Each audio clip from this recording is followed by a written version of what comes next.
brains all jam. Three amigos, talking pixels, dreams and heroes.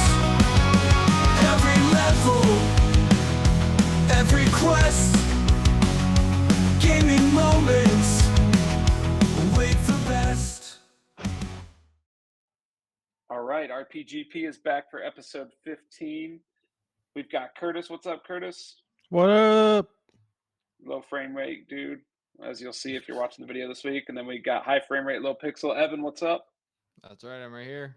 Rocking And then that you got Selleck whatever- stash, dude. Oh, You got whatever my connection is. I'm in a hotel. I am in the U.S. and the mother. You can't make that up, dude. You Oh cannot my make gosh, that up. That is gotta love that hotel incredible. Wi-Fi. Gotta love that hotel Wi-Fi. All right, let's keep rolling. So, So Concord. Oh, yeah, man. Concord. We lost you there for a minute as you were talking about your hotel Wi-Fi. Yeah, that was perfectly timed. Dropped that on me. So Concord has got big news. We've got Switch 2 rumors and predictions. We've got Nintendo and Pokemon Company suing Pocket Pair. And we got Dragon Age Veilguard previews are out and seeming pretty positive. So we'll dive into a lot of that today. First, let's just pitch it over. What have you guys been playing lately? Space Marine Dose, dude. Ooh, Space Marine 2, all actually just Space Marine 2. I don't think I've played anything else since the last episode. Well, except for our Remote Plays Game Pass hour that I had to dump into that trash heap, but we'll talk about that later. Well, there's a sneak peek. Yeah, we'll talk Yeah. about, I think we'll talk about that at the end of this what we've been playing segment, and then just what the last episode's Game Pass, right? So Yeah. yes, Space Marine sounds pretty good. I've been playing Curtis. Looks even better. Curtis, I want you to look up this game called Spirits Abyss. And just if you guys have heard of Spelunky, is this game's kind of like Spelunky, but it has just bigger pixels. It's great. But no, it's honestly really good. I had this on my Steam Deck. I don't know if I got it in a Humble Bundle or if I just picked it up because it looks right up my alley. But it's kind of a roguelike or whatever. You go cave diving basically, and you're collecting loot and all this stuff or whatever, and just basically trying to get as deep as you can, get as much gold as you can. A very Spelunky like gameplay. If you like Spelunky, I highly recommend checking this one out. If you like graphics, I highly recommend you do not. And has Evan started yet another game? Can we get a running tally of what games he started and not? I personally can't count that high, so I don't know, but I did do my Game Pass homework on there, unlike some people in this thing. Just find it as not a requirement here. But Noita's so this one is like every pixel in the game is is a part of the physics or whatever. I can't remember what it's like. It's all generated, and you can everything can crumble and all this stuff. It's another roguelike, another cave diving roguelike. It's supposed to be a super hard game, so it's pretty hard. Spirits Abyss was pretty difficult too. I might go back into Noita, but Spirits Abyss was just scratching the itch on the Steam Deck. When did you get Noita? That's on my wish list. It's on Steam Deck. It's a pretty cool game, and you like your roguelikes and stuff, and it's a little bit different, I would say, than something like Spelunky. Like Spirits Abyss just felt like just a very very similar type of game. And Noita does kind of, it has some of those mechanics. It's got the roguelike, you're collecting some stuff, but you have a couple of abilities, and you can kind of I didn't play a ton of it to really dive into or get far enough into it, I guess I would say, because like I said, it's pretty hard. And you get your abilities or whatever, and they're harder to upgrade or get more. than some of these other games I've played, where it's just like you're kind of getting you see in the shop, you're getting your gold, you're getting all these level ups and stuff like while you're playing. And Noito is like just a little more slowly, but like it's kind of cool. You can like shoot these lamps and then like a lanterns or whatever in the cave, and then like it'll drop, and then the fire will just start to spread throughout the whole level. And like if there's like a wood, and like just depending on the material that is there, like this fire will spread further. There's some kind of water mechanic. Honestly, I've got to probably look into the gameplay, like what exactly is happening with all these things, because there's a few different meters and stuff that show up, and like if you dive into water or jump into water, it'll like you have like a little water gauge that like fills up, and I'm like, do I need water? Like why? What is this like? Does this make me water resist or fire resistant for a period of time? But interesting game. Definitely one that's like worth checking out if it looks interesting at all to you. Probably wouldn't recommend it to Curtis. So nowhere in that monologue did you answer my question, which was when did you get that game? I don't know. Listen, dude, his Oh, script yeah. his script did not account for questions. All right, there was no Q&A. I think I might have I actually just got it wanna on know the when he summer. got it. I think I got it on the summer sale. I think I got it on the summer sale. I could be wrong. Great. I might have got it All on the right. Humble What Bundle. else I'd have have you to been go looking playing? in my Steam library. So I've been playing Octopath Traveler 2, some more of that. I'm about 15 hours into that now. Really like Octopath Traveler 2. I put that on pause a little bit just for well, we'll get into our Game Pass remote plays Game Pass segment here. So I was just a little teaser. I was trying to roll credits on that before because apparently I don't beat games anymore. And I've been getting a hard time. So I was trying to roll credits on something before we recorded today. And That's what they're saying. unfortunately, They say that on TV, man. Evan doesn't finish games. that's what I've heard, you know. Was on I heard Fox News, dude. on Sports Center. But um yeah, so I tried Core Keeper and Expeditions. I don't think I'll be jumping back into those too much. Maybe Core Keeper a little bit, as those both just hit Game Pass in the last few weeks. Dude, you tried like 8 games in the span of 2.5 weeks. One more, Nintendo Oh Land my on the Wii U. So I busted out Nintendo Land on the Wii U to play with my family, and golly, dude, that is just like that might be that's an S tier like family video game. You got like we started playing the Animal Crossing thing where you got like a little fork and knife on the gamepad, chasing after the little guys, you know, collecting the gems. That's a blast. We jumped into there's like links. It's kind of like a rail shooter, but you've got some melee, and then the person on the gamepad is shooting bow, and you're just kind of going through the levels or whatever, trying to take those out. And like I had a good time with the family playing that. Yeah, And Nintendo Land's awesome. You brought back a flood of memories from the Wii Woo playing that. yeah, it was it's might be the best game on the Wii U that's not also on the Switch, right? It's and it just came packed in with the Wii U. It was it was included. And but yeah, I'm glad. I was like, I think the Wii U might hang out a little bit, you know, now. And it's also a Wii and all that stuff. So but yeah, that's what I've been playing. And then, like I said, I've been playing a little bit of Citizen Sleeper, was our remote plays Game Pass, but we'll get back to that once Mark's internet is unfrozen. And he can tell us Always what he's been frozen. playing. Always frozen. I'm gonna Yeah, hear I'll it. kill my video. we can Maybe hear this you. will help. Yeah. All right. Look at that. Look at Incredible. that little icon. I look way better. Yeah. You guys can't make fun of me now. There we go.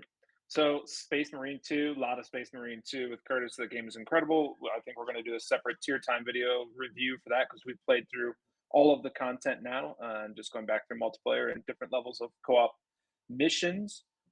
Also played some stuff for Remote Plays Game Pass. I am traveling, as you see. I'm in a hotel, or as you hear or see me freeze up. So brought the Steam Deck, no Switch this time. Steam Deck playing a lot of Dredge and a little bit of Balatro. I did try and play V Rising. Super frustrating because I want to play this game so bad on the Steam Deck, but you like start out like right when you start and spawn, you have to jump down a ledge. and there's no way to jump down the ledge because the shift key is not mapped to anything. And I wasn't connected to the internet on the plane to try and get like a different control scheme downloaded, and so I had to give up on that, which sucked because I want to play that a lot. So that's kind of what I've been playing. We did play a little bit of Space Trucker to try that out with the kids, which they liked. Played all of Astrobot and beat that. Gonna go back and platinum that and get all the little goodies and collectibles. We'll talk more about that, and I'll do a separate tier time video there. But yeah, that's what I've been playing. Trying not to get into too much. Trying to wrap up and finish things like Dredge. I'm close to the end. So yeah. So if we just kind of go back and look after the recording, mine and Mark's compressed into about 90, maybe 120 seconds, and Evan went on for about 8 to 30 minutes on no. his what just went on. So just throwing that out there. I actually play We'll see. video games, guys. You guys have played one video game. Touche. All right, Dang. touche. But so yeah, we'll go into what I think we go into, Citizen Sleeper here. That was our homework from last episode for Remote Plays Game Pass. And Before we do that, let me get in on my old homework. So oh, go ahead. Getting Cliffhanger. up, so He's got nothing on it. He didn't play. That's what it was. anyway, I No did play Wolfenstein. Citizen Sleeper though, so I'll let you guys go first, and then we'll jump into my opinion. All right. So Curtis gave us a sneak peek on Citizen Sleeper on how his thoughts on it. You want to elaborate there, Curtis? Dude, this was not a video game. All right. This was a, at best, and I say this truly, at best, a point and click adventure. Like, I mean, you go to spot, you use one of your little dice that you have for the day to try to pass the skill check.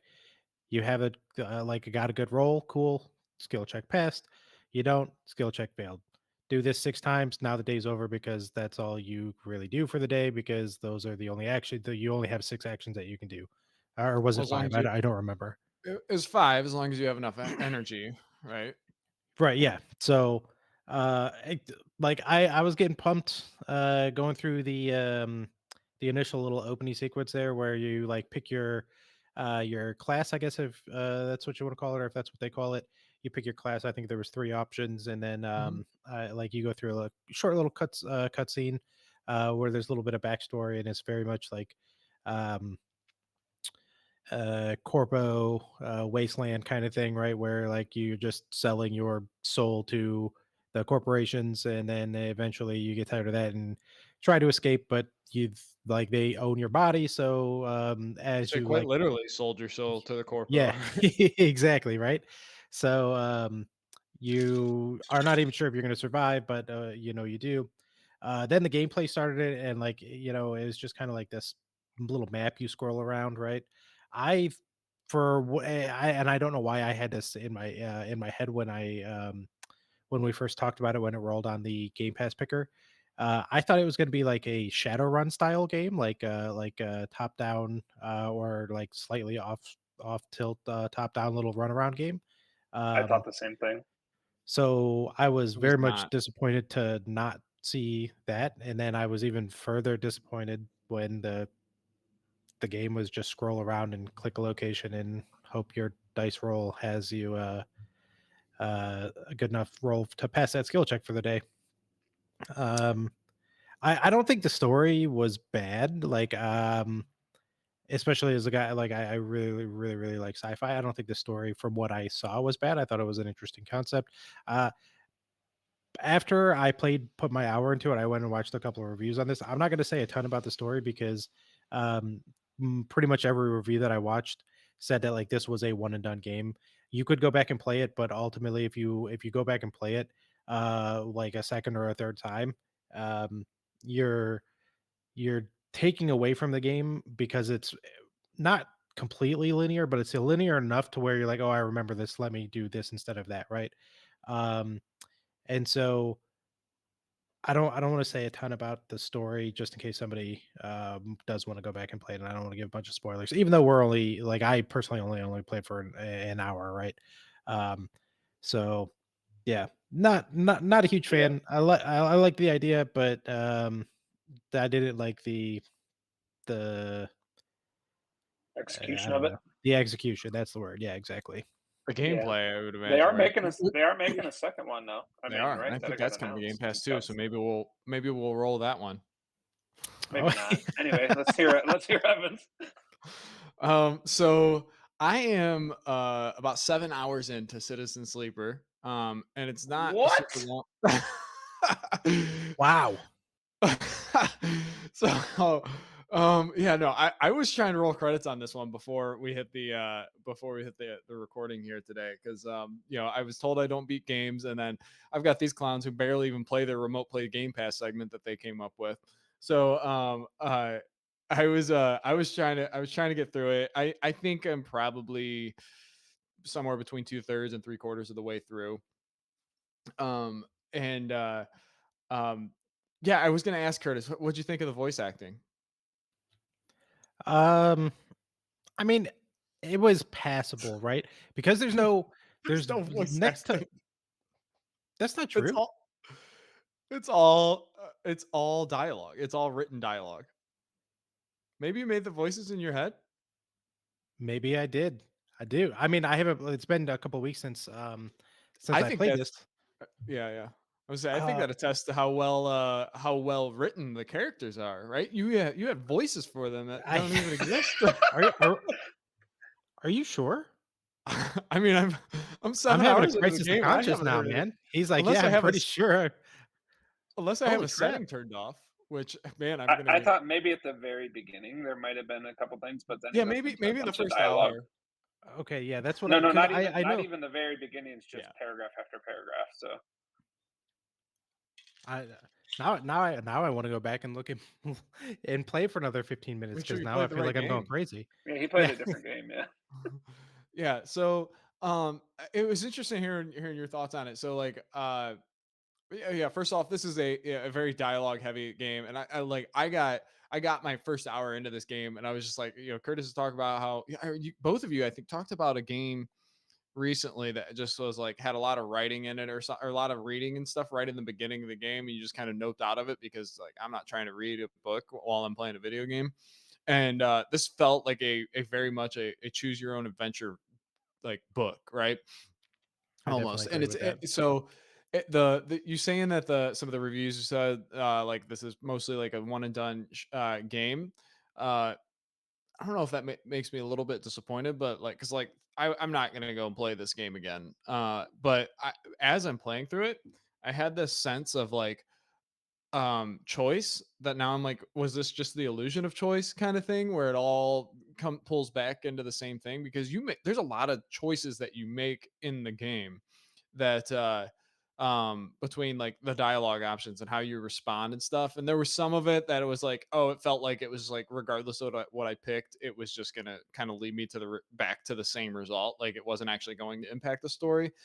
But one thing there's a lot of because you only have a few options a day, like at most 5 choices a day, 5 like active actions that you can do per cycle is what it's called. Um, outside with your dice, there's a couple other things that you can like you collect materials and you can use those to do additional actions or spend your cryo or your currency. And but those are only like different actions and stuff, and there's only so many actions that you get 5, and then as your health as your body starts to deteriorate because of the company that owns your physical body, it's like you have to have like some kind of uh medicine, for the lack of a better word, uh to repair your body, or it will slowly just deteriorate until you die because they don't want you to go in rogue, right? Like, so it's like you can only get the stuff you need. You can only get your fix from the company, and then there's like somewhat bootlegs and stuff ways to get it. But Casual enslavement of the workforce. No big deal. right, Yeah, yeah. yeah. So you only have a few actions or whatever that you get to do each day, and there's a lot of different choices. So I'm like, I'm just completely ignoring parts of the story that I'm like, oh, I wonder what would have happened if I would have done that. And then a lot of the things you only have so many cycles that you can you even have the option. Like there's one guy that like, oh, it's like you can help him out. You know, he needs some help with these these guys that he owes money or whatever. And I like ran out of time to help him out. And I'm just like, oh man, did I just like lose a total branch of the story? And I'm like, I'm curious, like, what would have happened if I would have helped that guy out? Like, what, so uh, I'm surprised to hear that it was a one, like that some of the reviews we were seeing were saying it was a one and done, because I'm like, I totally missed out on that part of the story. And for a game that's supposed to be like 6 to 10 hours or something like that, it's just like, oh, I'm surprised this isn't something that like people would recommend playing a couple times through, just to see, just choose different paths, because you do have, it is a role playing game. I mean, it's exclusively a role playing game. There's really no action, no other, nothing else going on other than, just playing through the, your character's story, right? And but there is a lot of reading, so it's like it's a heavy 6 to 10 hours. Yeah. If you had to tier this game, what would you tier it at for yourself, Evan? B minus. So B I've tier. never seen a tier list break down into pluses, You can't. regulars, and minuses You either. can't have pluses and minuses. Oh, I have, where it's like people are like, they either say give it a plus or minus, or they bottom of B tier, top of B tier kind of thing. So Okay, I'll give you that. I'll give you that. Yeah. I have heard the top and bottom of the tier. Okay, so you enjoyed this game a lot. Curtis did not like it. This game, I hated it. I hated this game with a Boom. passion. Much like Curtis, I wanted to like this game a lot going into it. Looking at the screenshots and like kind of the theme and the design of the characters in the world, I was like, oh, this is going to be really cool. I also thought, for some reason, I also thought it was like an isometric type of Shadowrun style, Rogue Trader, Baldur's Gate, type of game. And it wasn't. It's very, very heavy on the dialogue, with no voice acting, unless Curtis has a special edition that has the voice acting. Genuinely, I'm so curious about this. And the gameplay is just so boring to me, extremely boring. And I like board games. I like tabletop games. I like getting invested in a world. I just couldn't. I think one big negative of this game, or maybe two that I have to harp on, is that you jump into the game, they show you those different character classes. You feel really excited. I'm like ready to dive into the world. They give you some opening dialogue. I'm like, okay, I'm reading the dialogue. There's a paragraph, and then it just keeps on going. Paragraph after paragraph after paragraph, just before you can even get into what is this game. And so I gave it that honest try of like, I'm going to really get invested to it. And by the time I got to like the 13th paragraph, I'm like, I can't. I'll just skim, click, click, click, click, click, skim. And then the tutorial, complete lack of tutorial, or at least a good one, in my opinion, on how to actually play. Yeah, What were you saying, there Kurt? was essentially no tutorial at all, right? Like it was just like, okay, let's talk to this old man that like finds us not dead on the spaceship. Okay, cool. Go to sleep. Good luck. Figure it out. Yep. Yeah. And then they give you like a little pop-up. It's like you can roll your dice and apply them, but it doesn't really go beyond that and tell you like what are the ramifications of this? What is the scope of this? What should I actually be doing? It doesn't like walk you through any of that. It's just like, hey, here's how you click the buttons. All right, good luck. And then immediately I'm trying to apply dice and I'm like, okay, what did I do? Was it positive? Was it negative? And now it's like you need to go find a doctor. I'm like, where's the doctor? The controls for moving along the ship were not great because you had to like hit up and down, but the ship was at an angle to change location. Man, I just hated everything about this game, and I would put it down in like a D tier. Not that it's a bad game. I'm sure people like it, but I just could not. So I'm trying to remember the game that we talked about last time that was like dialogue heavy. Disco Elysium? Disco Elysium, was it? No, maybe? it was the game that Mark had that was remote play Game Pass game. That he also didn't like it. It was only supposed to take like I don't know, like 2 or 5 hours or something to beat, right? Short hike. Yeah, Short that's it. hike, yeah. Dude, that had actual gameplay though. So I So was a little more able to play that. Like I could run around and jump and collect things and so I remember you saying like like it over tutorialized, right? And now you're complaining that this game doesn't have enough tutorial. yeah, you got to find the right balance, brother. Apparently, like I just like I feel like this guy's just like it's gotta. I can't enjoy it unless it's cooked perfectly, medium rare, right? But which I guess I could relate to. A good steak, yeah, it's got to be cooked right. But um, yeah, I found that fascinating, right? Because the both those games are dialogue heavy. You're like, oh my gosh, this one's you're holding your hand way too much, and then this one, like, it's just like I didn't know what I was supposed to do, and I'm like, well, maybe they needed to hold your hand a little too much, but I'm just giving you a hard time. No, no, no, But no. yeah, It doesn't need to go that far on the other end. right, right. It was a little bit to get into. And honestly, the first hour, I'm like, I don't know. And I was like, but I looked it up. Like I said, it's So like in I most think it's cases, you very can brilliant for that, and there's multiple presentations about that too. yeah, and it does give you some tutorials throughout. I think it could hold your hand a little bit more. But yeah, it was it does get there eventually. If you play it a little bit more, right? Like it does have a couple like this is what this does and this is what this does. But there are still some things that are a little opaque that you just kind of like figure out as you play. Which it did take a couple hours, and for a short game, it shouldn't take a couple hours to figure out, right? Yeah, at that point, you're talking like a Right. third of the way through, because like you said, the you said like what did you say 6 to 10 hours? The stuff that I watched that was like averaging like around saying it was about like 10 hours, up to 12. So um Okay. yeah, but I mean, regardless though, either way, it's still a short game, right? Yeah. Yep. Yeah. I Yeah, I and think that go ahead. I think at this point, like I'm gonna see it through, right? I've played enough of it that it's just like I'm not just gonna abandon it at this point. I am actually pretty invested in the story. It does get pretty good. Um, I'm curious to see what happens to some of these characters. Like I do think that it does a good job at pulling you into the story, and the it's very limited. Like the artwork that's there is kind of cool. You kind of like look at this and you kind of see this like it looks like there's this big old spaceship that you're on, but you kind of see that it's like really this like high level like view of this giant city that is in space, like more of a space station, right? And you just kind of see a little bit of the details, but there's not a whole lot of like art that's into it other than like the character art for when you're in dialogue. Like that's pretty cool. It's kind of got a pretty cool animations, or not animation, but just drawing style, art Just style. vibe, art style. Hmm. And it's I kind agree of with that too. yeah, Um, yeah. I the thought you might. Yeah, like the cyberpunk, like they did a good job, I think, with like the cyberpunk color palette that you see in that kind of universe. So I definitely agree that the character like I won't say models because they're all like just like you said pictures, right? So but they are very well done. Yeah, yeah. It's this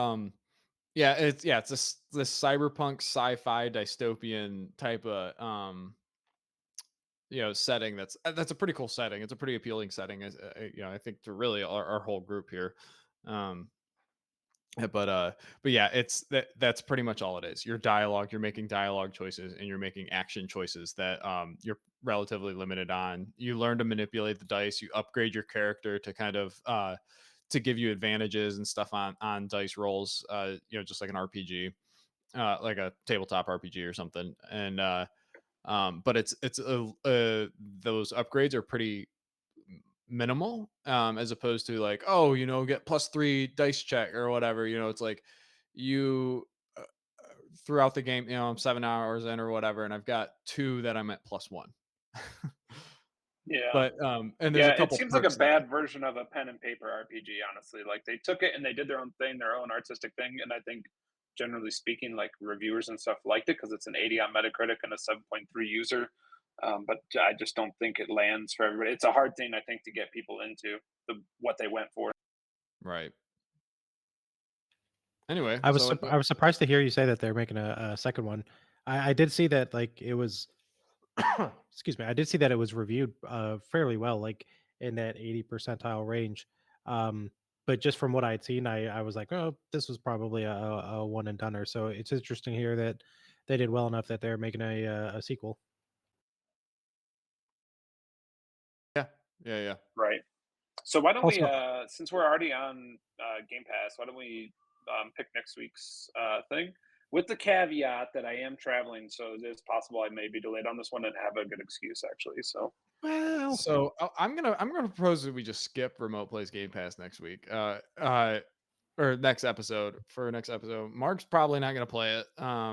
We don't even know if he played Wolfenstein yet. you can check my profile. oh snap! But like I said, Mark traveling. Also, I'm getting a hard time for starting all these new games all the time, and then I get a new assignment. See, you guys play an hour of a game and then never touch it again. I played, I got Persona 3 first off for my very first game. I put 15 hours into that game. I got Crisis. I put a few hours into that game. I probably would have wanted to finish that game. I can't just like start a game, put an hour into it, and then just put it down, and never touch it again. Like I feel like I'm just like, You do that oh, all let the me just time. let me look at the cover of this game and then put it down. And it's like, well, I have it here. I might as well play it. No, I do that all the time now because I keep getting these Remote Plays Game Pass assignments that I want to. Don't act like it's just Remote Plays Game Pass. You listed 5 other games during the Persona. what you've been playing. So Persona gave me the itch for some JRPGs, right? And so then I just started. I started like 5 90-hour games, or 5 games on average were like 90 hours to play through. So Well, hold on. This is an exaggeration. So Persona 3, okay, that is a long JRPG. Check. Okay. What did you get after that? No. I'm not saying I keep getting these 90-hour games. Persona gave me the itch for JRPG. Oh, okay. And then I kept starting. Yeah. Crisis was my next one. That's not a 90-hour game. Yeah. But okay. Crisis, I ran into the issues. Like I said, I probably would have kept bugs, playing through Crisis. But no, I started Octopath Traveler 2, which is a 90-hour game. I started Tales of Arise right on that time. I think that's maybe a 50, 60-hour game. I think I don't know. I think I jumped into something else, but I'm playing this Citizen Sleeper, and now you guys played an hour 2.5 weeks ago, and you're like, all right, well, I'm done with that, and I'm like, I'm still playing this game. I'm playing this, trying to play this while I'm trying to play Octopath Traveler, and I'm getting crap from on the Discord for not playing more Persona. So, the assignment's 1 hour. The assignment is 1 hour. Nobody's holding a gun to your head. What's the purpose of Remote Plays Game Pass? To see if you like it, and then report back about how bad to discover new games, right, that we might not play otherwise. And now I'm discovering new games that I want to play, and you guys just discovering games you hate. I'm discovering this is the curse of Benedict Arnold over here. I'm still waiting for my gem to pop up, dude. We can't skip it. I have to veto this. I'm still waiting for something to draw me into 30 other games like Persona did for you. Really, it's a blessing that you got Persona right off the rip like this, because I've been diving through the dredges of Trash Town that is the F tier of Game Pass, and you're getting like just bangers left and right. Unfortunately, some of them are bugging out on you, so you can't completely finish it. However, some of us are stuck with freaking Benedict Cumberbatch or whatever the hell it was called, and yeah. Hey, we were all stuck with Citizen Sleeper. One of us played it and enjoyed it. I think you guys just don't actually like video games. Yeah, video. What is this game of video you speak? Okay, so are we picking or not picking? I say we pick for Curtis. We roll for Curtis. For me. I'm not letting this die. We gotta find one for Curtis. Get time, we'll play it, and then okay. All right, let me pull it up here. Got to share a different screen. You guys are faking me out. So first we're doing it, and then we're not doing it. Do you have a specific game in mind you're waiting to play? No. No, I don't. SteamWorld Dig, man. Just play it. I already played that one. I didn't beat it, but I played it for 4 or 5 hours. I got down to like the metal like tier where it just becomes a really pain in the ass to move around, and then I was like, okay, I'm good. All right, are we ready? Yeah, let's roll it. Score. Why isn't it? Roll the dice. Oh, there we go. Zombies. I've played this. I've played this one. Reroll. I've never played it. Shadowrun returns. You were asking for Shadowrun. No, yeah. So I haven't played this specific one. I've played, what is the other one with the yellow lettering? I imagine they're probably very similar, but I haven't played this one, so I will give this one a rip. Shadow one. This Yeah. one does Shadowrun say Returns. PC. I don't know if it's on console. That's all right. I mean, I have Ultimate, so it's Okay, no so big you deal. report back on this, and then when we This come game's like back Citizen together, Sleeper, right? you report on this, and then Absolutely we'll not. come back and do one for all three of us once we're all done traveling and settle back in. I dig it. All right. And by all, I mean me. All right. Got it locked down. All right. What's next on the docket, ladies? For the good news, then we'll go to the bad news for Sony. So good news. Good news, Mark froze, so you don't have to listen to him. Yeah. Dang. All All right, right. we'll lead the show then. All right. We got Astrobot. And Mark played this one. So Can you guys hear me okay? Yeah. Yeah. Okay, cool. Yeah, Astrobot, a lot of fun. This is your 3D platformer from Sony. It's up for Game of the Year, not only for me, but also just widespread audience-wise. It's in those Game of the Year talks. I don't think it'll win, but you never know. This game is a lot of fun. Generally not too crazy challenging, although they do have various challenge levels. So the gist of the game is you're going through these different galaxies, playing these different levels or worlds, and each one has a different theme. The themes are super awesome and tie into the gameplay. There's all sorts of different power-ups. You're saving these robots. Some of them are just plain robots like Astro, whereas the others are mascots from PlayStation games. So it's really fun to find those different things from like Bloodborne or Resident Evil or God of War. And then at the end of each galaxy, there's a specific Sony level after you beat the boss. So you'll play as like Kratos in a God of War inspired level, and you'll actually get the Leviathan axe, and the gameplay mechanics completely change, which is awesome. There's a Horizon Zero Dawn one, and several others that are a lot of fun. The boss fights are incredible, really well designed.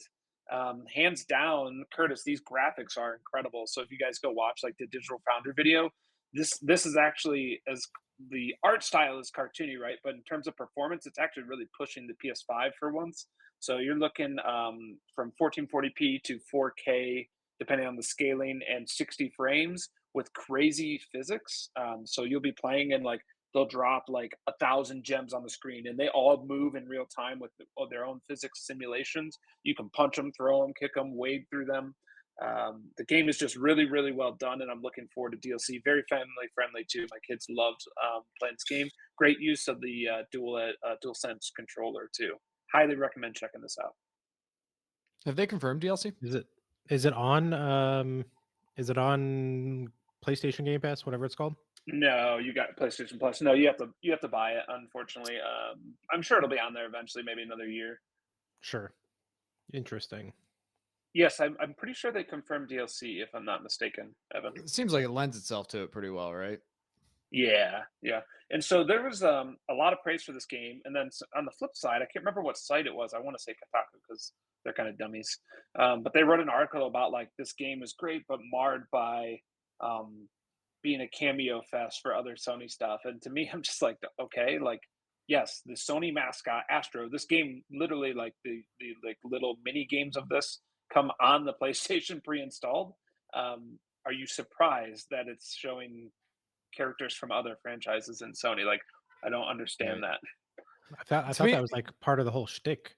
That's like Yeah. what for the game is, yeah. right? Like that'd be like saying, "Oh, Smash Brothers would be a great game if it didn't have all these other characters in it." Like, what do you mean? That's what Smash Brothers is bringing all these characters from all these franchises together to like, have a brawler. And this is what, Astrobot seems to be, is to just like, celebrate all these PlayStation franchises, right?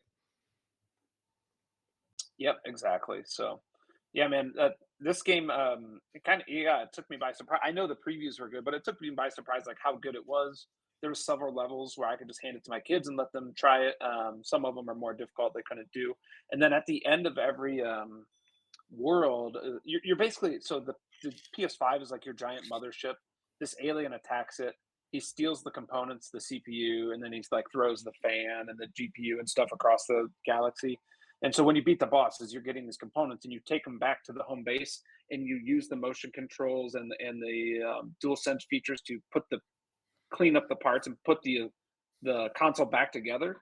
And that's like a ton of fun for my kids, right? Because they get to move the controller around, they get to clean it off, shake the controller to like shake the dust out, blow in the microphone, all the sorts of cool stuff, and put it back together. And then obviously all the little robots are cute and stuff. So both of my kids want to be some form of astrobot for Halloween. So I don't know how I'm going to pull that off now, but Oh, that's we'll actually see. pretty awesome.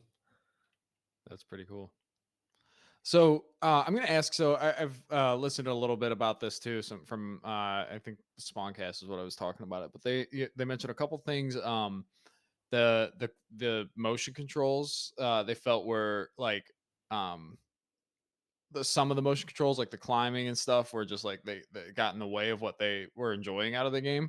And also that they thought it was, yeah, the reason it was so short is that it was pretty easy, like you didn't have to redo anything or whatever. So I'm Mhm. curious what you thought about that, and like honestly, it's hearing that it was just like it was pretty easy. You only had to do maybe a level like 2, maybe 3 tries at most, kind of thing for most things for Mhm. somebody like us.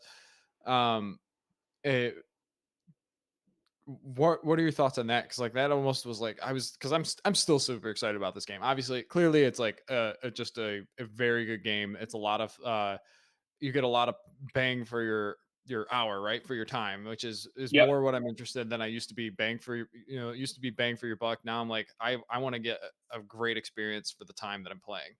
And it seems like we strayed away from that a lot in video games, with your bloat, right, where it's like, oh, we have to justify $70 for a game by making it bloated with a 20-hour game bloated into 40 or 50 hours. Assassin's Creed. And so yeah, so I'm just kind of curious, like the difficulty, and like how did you feel about, like, have you tried like using the motion, or versus like I think there's a mode or setting that you can turn off to use it more controller, just Mhm. traditional controls. And what your thoughts are in that. Yeah. Good question. So yeah, the motion controls, I would agree. So there are some like climbing parts, and like in particular, there's one or two bosses where they're like giant, and you have to climb up them and battle them as you're climbing them. And it did get frustrating a couple times, like just like wiggling the controller back and forth. Because it'd be like stick your right arm up, tilt the controller, stick your left arm up, tilt the controller.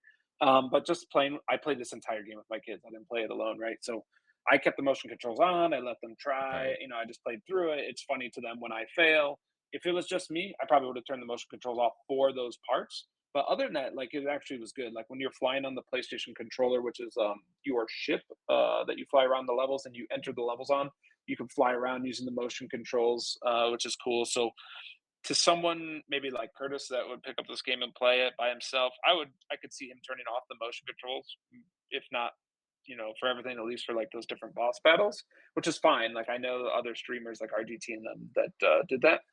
On the difficulty, yeah, the game's pretty easy. Like there's you know it's very forgiving, and there's multiple checkpoints throughout the level. So even if you see a new enemy, you get beat by him because you're learning like, oh, he has spikes that pop out, or he does this. You start right over, literally right there. There's no like losing, right? So that happens a handful of times. In terms of like actually difficult levels, um, a couple of the boss fights were not difficult in the traditional manner, but more difficult than just the normal worlds that you go through.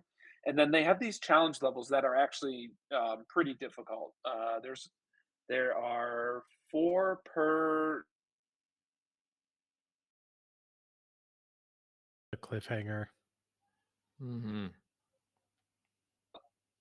I'm like, is he trying? Yeah, I think he froze again. Yeah, he just froze. Yeah. Huh? Golly. Man. All Oh, right, there he subscriber is. All count's right. going down. 4 There he per is. what? 4 per icon on the controller. So square, triangle, circle, and X. So there's like 16 challenge levels. Okay. Okay. Yep. And one of them was so difficult that I had to look up if I was an idiot and didn't know what I was doing, or if it was actually that difficult. And multiple people on Reddit and different threads were saying this was so difficult that they needed help. They had to watch a video of how to do it. and I died a lot on some of those levels. So Okay. there's a small taste of challenge. I would like to see a challenge mode or a DLC added on to do that. But otherwise, it's pretty much a cakewalk. Okay. Yeah. So, I mean, that to me sounds like, and I don't want to get. I mean, obviously, I'm going to be biased towards Nintendo and stuff, and like the easy comparison here What? is Super Mario Odyssey, and Super Mario Odyssey was like a 20-hour campaign. That was relatively easy. And there were some challenging parts and stuff in that, but it really got like the post game the was like 40 hours, another like 40 hours of Right. The content, dark right? side of So the moon. Yeah. yeah, and the dark side, and then the darker side of the moon, which you never did. So Right. and that was that Just like call me out. that, It's fine. huh? Yeah, oh yeah, absolutely. I'm calling you out. This is something I want you to go back and do because you gave me a hard time for saying some stuff with Mario Odyssey was hard, and you're like, oh no, I did that stuff, and then anyway, um, I play hard games sometimes, but yeah, no, I was curious because that's a 60-hour experience, and it's like there wasn't a moment of Mario Odyssey that I felt was lacking of like where it wasn't just all kinds of fun. So I'm curious to see like maybe they took just the most like the 15 hours most fun or whatever that you would have gotten out of a game, and I'm just curious. I'm just curious to see the difference and stuff, and because this is being called the best platformer of the last, or the best platformer in a decade, which it's like that would include Mario Odyssey. So you're saying this is better than Mario Yeah. No, Odyssey, no, and Mario Odyssey is probably better, right? This is probably the best since Mario Odyssey. okay, all right, yeah, I was just But it curious. deserves to be talked about in the same realm, right? Like in terms of game design and level design, this is extremely well done.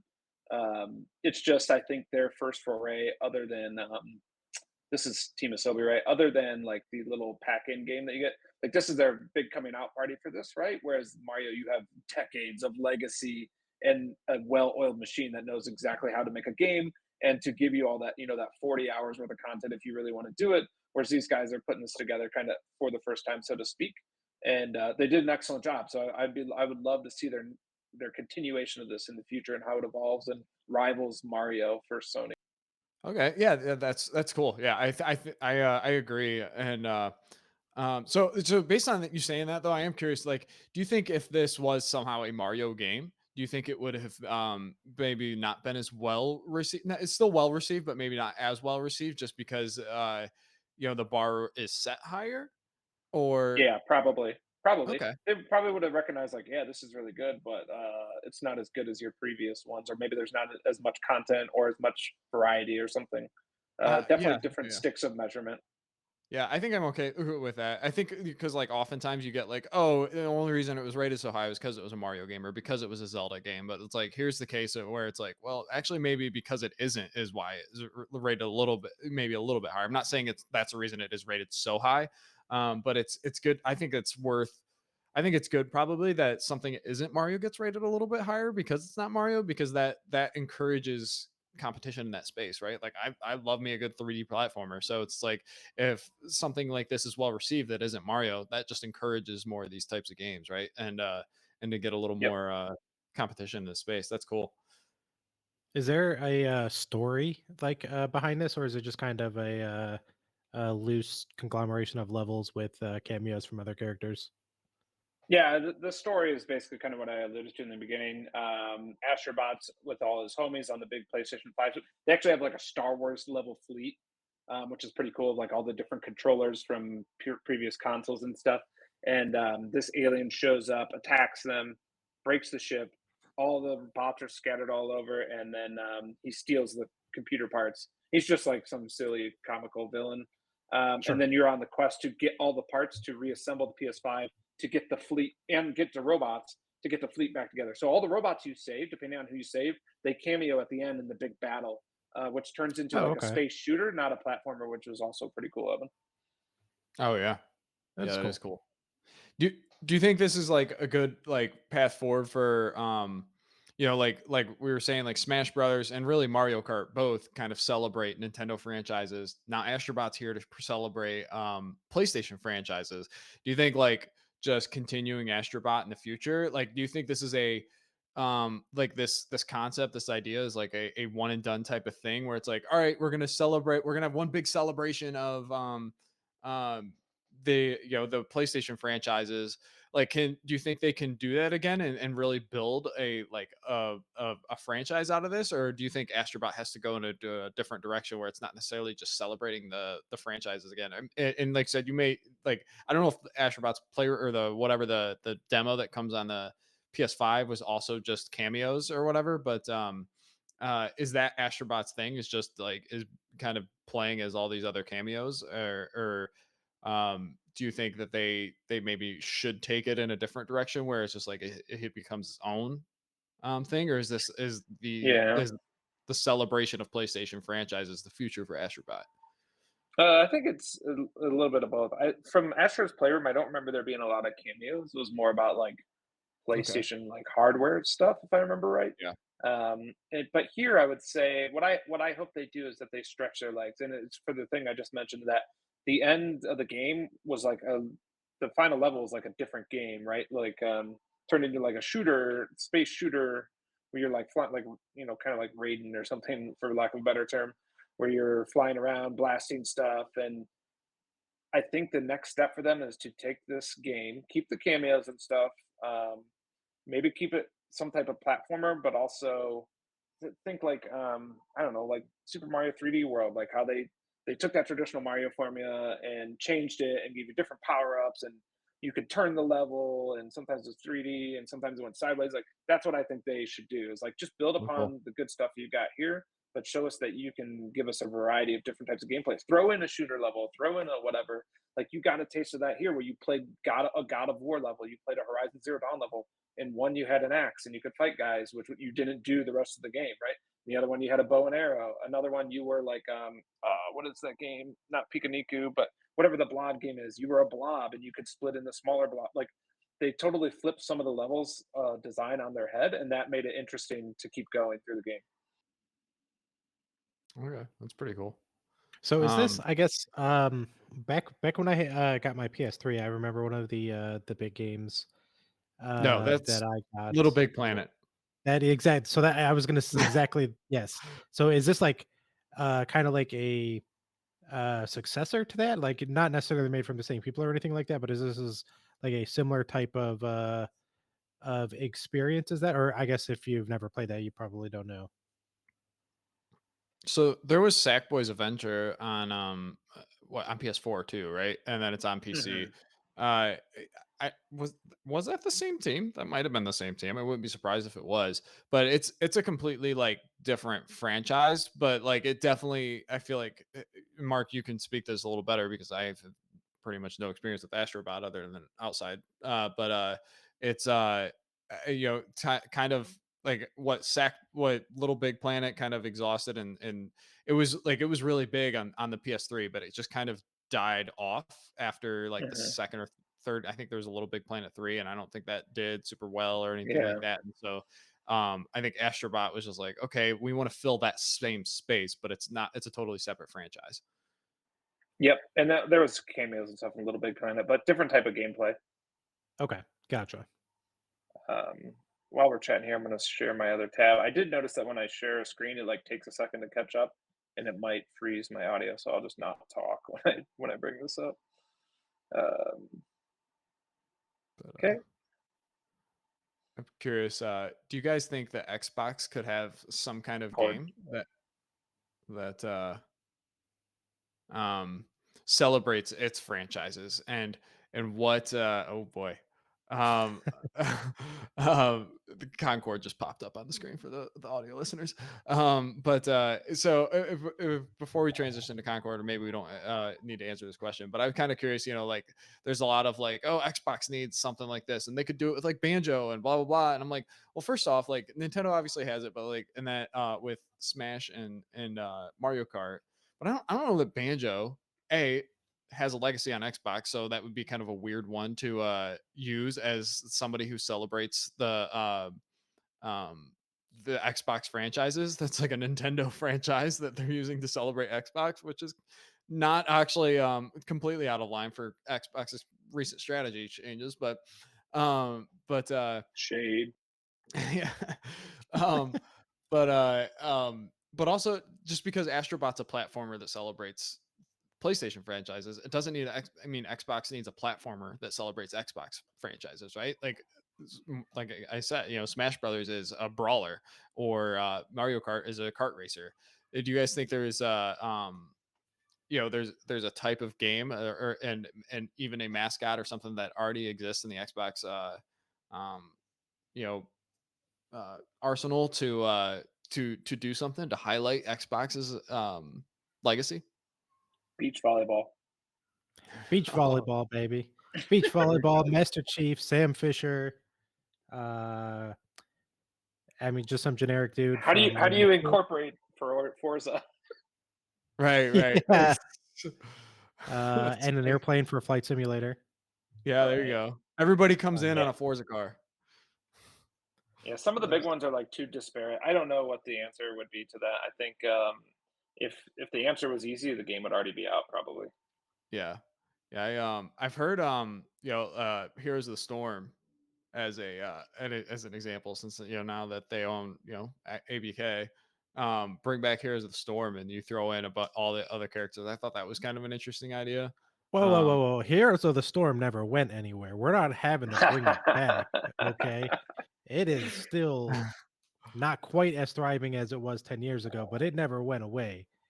You're talking to And somebody it that is loves still HOTS. I do like HOTS, awesome but Curtis to is a this mega day. fan. anyway, a MOBA, right? Yeah, The um that might be their MOBA. option. Yeah. Yeah, it was kind of interesting because, like, to me, it's also that, like, PlayStation has very different franchises than that in its legacy than Xbox, than Nintendo, right? So, like, I think it's kind of cool to have their own thing that, and like, I've heard Killer Instinct mentioned, and I'm like, well, it doesn't need to be a fighter. Maybe something like that would be, being Chief as a fighter, and I think it's interesting because, like, I don't really see ABK as like the Xbox legacy. Bethesda, I do feel like, is a little bit of a part of that. Like, I feel like there's a lot of Bethesda's legacy that, while maybe not exclusive to Xbox, has a lot of, there's some exclusivity to Xbox, right? Where it's like some of the Elder Scrolls games came to Xbox first, but I do feel like there was like Bethesda does have a legacy on Xbox.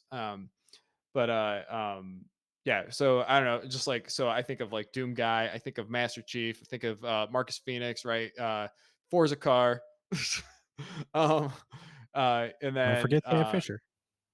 huh Don't Sam forget Sam Fisher. Fisher, bro. There we go. Well, Hmm. that's Sam Fisher. Is that Splinter Cell? No, Splinter who is Cell. that? Yeah. That's Oh, yep. Ubisoft, right? Yeah, okay. um but but yeah, I don't know. I would be curious to see what they come out with. Maybe it's a hero shooter. Oh God, Please stop. that's a great transition. Yep, here we go. So Concord, we know this has been in and out of the news. We know that this game was looking terrible to launch. We talked about it last time, and then it got pulled from shelves in digital stores. I don't even think there was a physical copy, right? So it got pulled from digital stores after a failure to launch, if you will. And then there's been a lot of speculation about what would happen with Firewalk, the team behind this that Sony had purchased. And then we're getting reports of an insane cost figure for this game. Now it's a little bit muddied because it's not clear if it's including the cost of buying the studio and how much was spent um, before Firewalk was purchased by Sony, and then how much did they spend to patch things up. Uh, all in all, there's a big talk of too big to fail, toxic positivity, nobody willing to say, wow, this is kind of garbage, or maybe we need to fix this. Everybody's just rah, rah, rah, we're going to do this, and then sink, right? Just sunk to the bottom of the ocean. So, uh, Evan, you want to give us any facts on this and then get you guys' thoughts on it? Yeah, so number that just came out recently that you were talking about that was like so expensive. It was $400 million budget. So, like I said, it's money as opposed to what that is, as to what that means. Whether it was a part of a purchase of Firewalk, but $400 million. So I saw somebody who was like, "That's 3 Breath of the Wilds," That's right? absurd. Like, that's almost a half a billion. You're approaching a $500 million on a game that lasted what, 2 weeks before it was totally ripped off of the store. Yep, you right? can't And even get it. everybody was refunded. Um, that's that's huge, right? That could be extremely detrimental to PlayStation, and it's almost like what do you do to recover? Like, what kind of damage control do you do to to make that up? And it's really, I saw the I think whatever the head of the studio, head of Firewalk, stepped down, and it sounds like Firewalk is in a little bit of a limbo as opposed to what Sony's going to do with them and everything, and all this toxic positivity and stuff that you're coming out with is just like, it's wild to hear like who in PlayStation, like was this toxic positivity coming from Firewalk, or was it PlayStation, like studios that were like, oh yeah, Firewalk, you're doing great, and then like I'm really curious to see if there's like anything that comes out from that. But like, Yeah. how do you spend that much money and have the toxicity of that positivity has to be so insane for it to be like, guys, I really like to not have somebody that's able to be like, I really think we should reconsider this, right? Like Yeah. we just have Guardians of the Galaxy at home that nobody's gonna like, right? When it's like Marvel Rivals is free to play, right? People have to pay $40 to play a discount Guardians of the Galaxy when we're probably gonna have free to play actual Guardians of the Galaxy players, characters, With good along with all the gameplay. other Marvel, characters and everything. And it sounds like, it's like the studio was purchased 8 years ago when Overwatch just like came out, blasted onto the scene as like this hot new thing, and the hero shooter kind of came and went. I feel like in that time where it's like it's not necessarily gone, but it's a saturated space that's it's got its following, and it's really a hard space to break into. And then kind of another note on Concord is just like they were pursuing this like deep lore and all this, or with all these like weekly cinematics and all this stuff for a game that it's like people are just trying to go in and shoot each other, right? Like, as opposed to like, it's not some story based campaign that actually gets you sucked into the universe, that makes you curious about the universe and interested in the universe. And again, it takes me back to Overwatch. Like, maybe they saw like, oh, people did get interested in some of the Overwatch characters, but it was more like they had like some comic strips and stuff that came out right for it. But I guess, but it's like, if we really lean into that, maybe that's what will get it. But it just seems like these characters just don't have any appeal. They look just so generic. I think it's just the lack of vision, not lack of vision, a bad vision, right? So you talked about this, that this actually started in development like prior to 2018, you know. So think about all the things that have happened in that span of time in the past 6 years or plus that they were making this, which supposedly they were getting support from Sony prior to the studio purchase, right? So maybe at that time, you've got Overwatch, you've got other things, you've got Guardians of the Galaxy movies are a hit, and they're all in on this vision of we need to go live service games, and they're thinking, man, this could be the one, right? Everything's lining up. Somebody at the top of PlayStation and Firewalk, or one of the other, sells people on this vision, and if you got somebody that can really talk their way around a vision and really make you buy in, it's hard to speak up and say no when 90% of the people in the room are really bought into that vision, right? So then this just continues. The game takes way too long to come out, and now it's past its prime, so to speak, on the things it was going for. And we're more critical as gamers than ever, I think, post pandemic, because there was such an influx of games. And the amount of time you have has not changed. It's actually reduced since the pandemic, right? So we are ultra critical. And I don't think they foresaw that, 8 years ago or more when they were developing this. And now they come to release it and it's a bomb, right? Yeah. Yeah, I think whoever sold PlayStation on this game needs to be the one that should have been the one that was head of marketing for this game, because What marketing? Because there was no Yeah, marketing. right.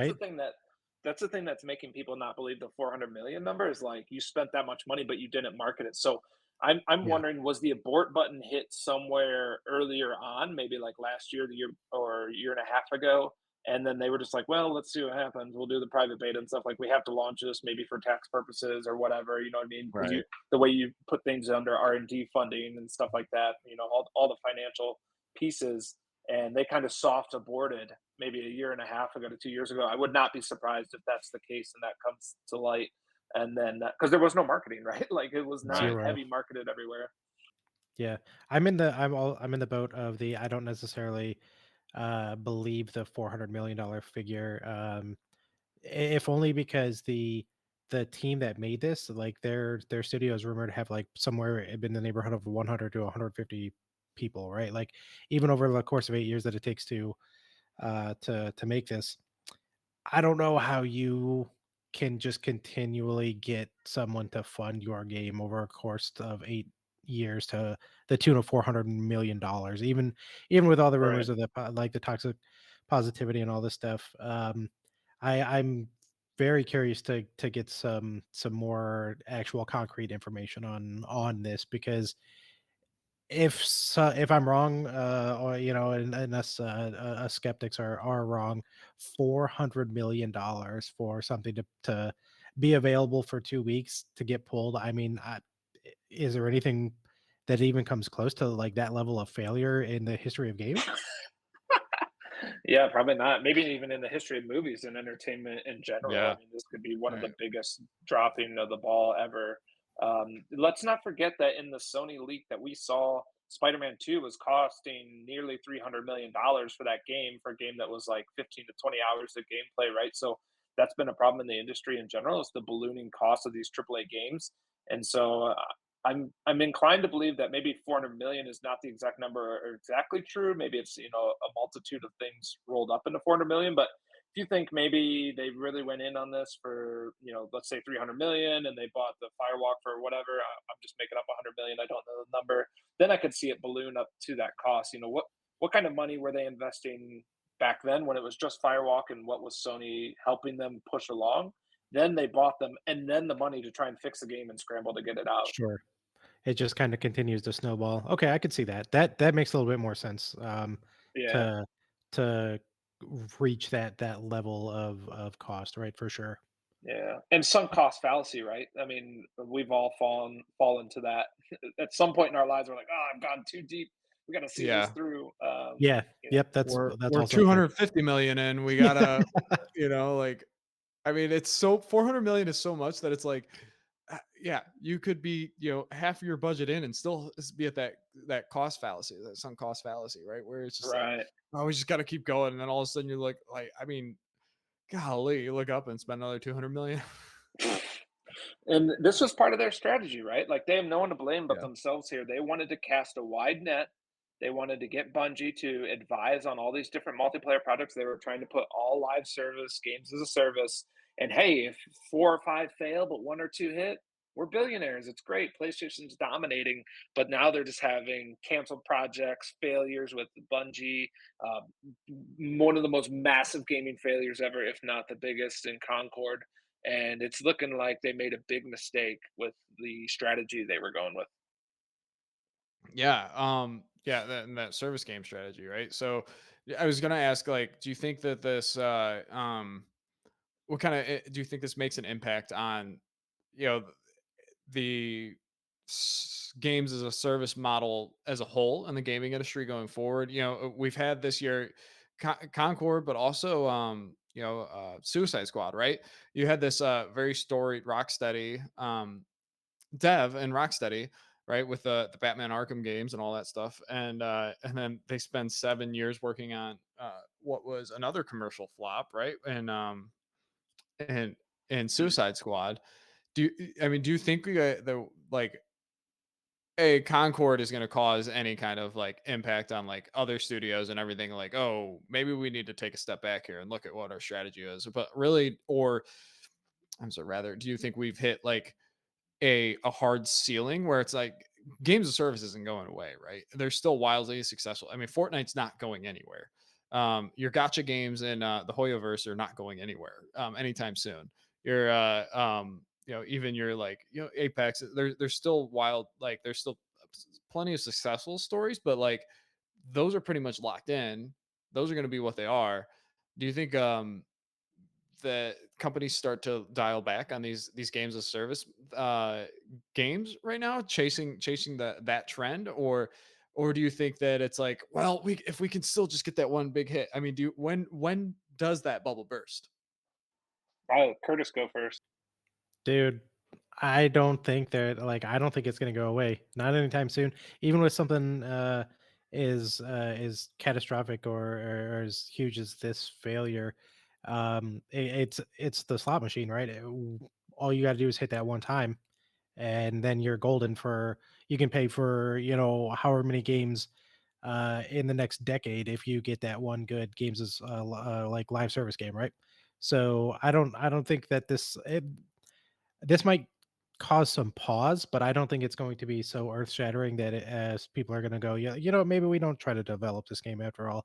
Um, at most, I think it might reel back just a little bit of some of the some of the ideas that the studios might be trying to reach for, but it's definitely not going to have a huge impact on the games as a service model, in my opinion. Just exactly like you guys said, you only got to hit once, right? And then you're golden for a long time. So Yeah, I think I would agree, and I think I do think conversely, I think this is where Phil Spencer and Sarah Bond over at Xbox are ahead of the curve a little bit because they've talked multiple times about having to focus more on double A size games, and he's acknowledged like the not shrinking market, but there's only so many players and so many hours in a day, and you've already got these Fortnites and stuff like Evan mentioned, and over at Xbox they've acknowledged that, and I think that's to their benefit. And he's probably over at Xbox right now, him and Sarah saying,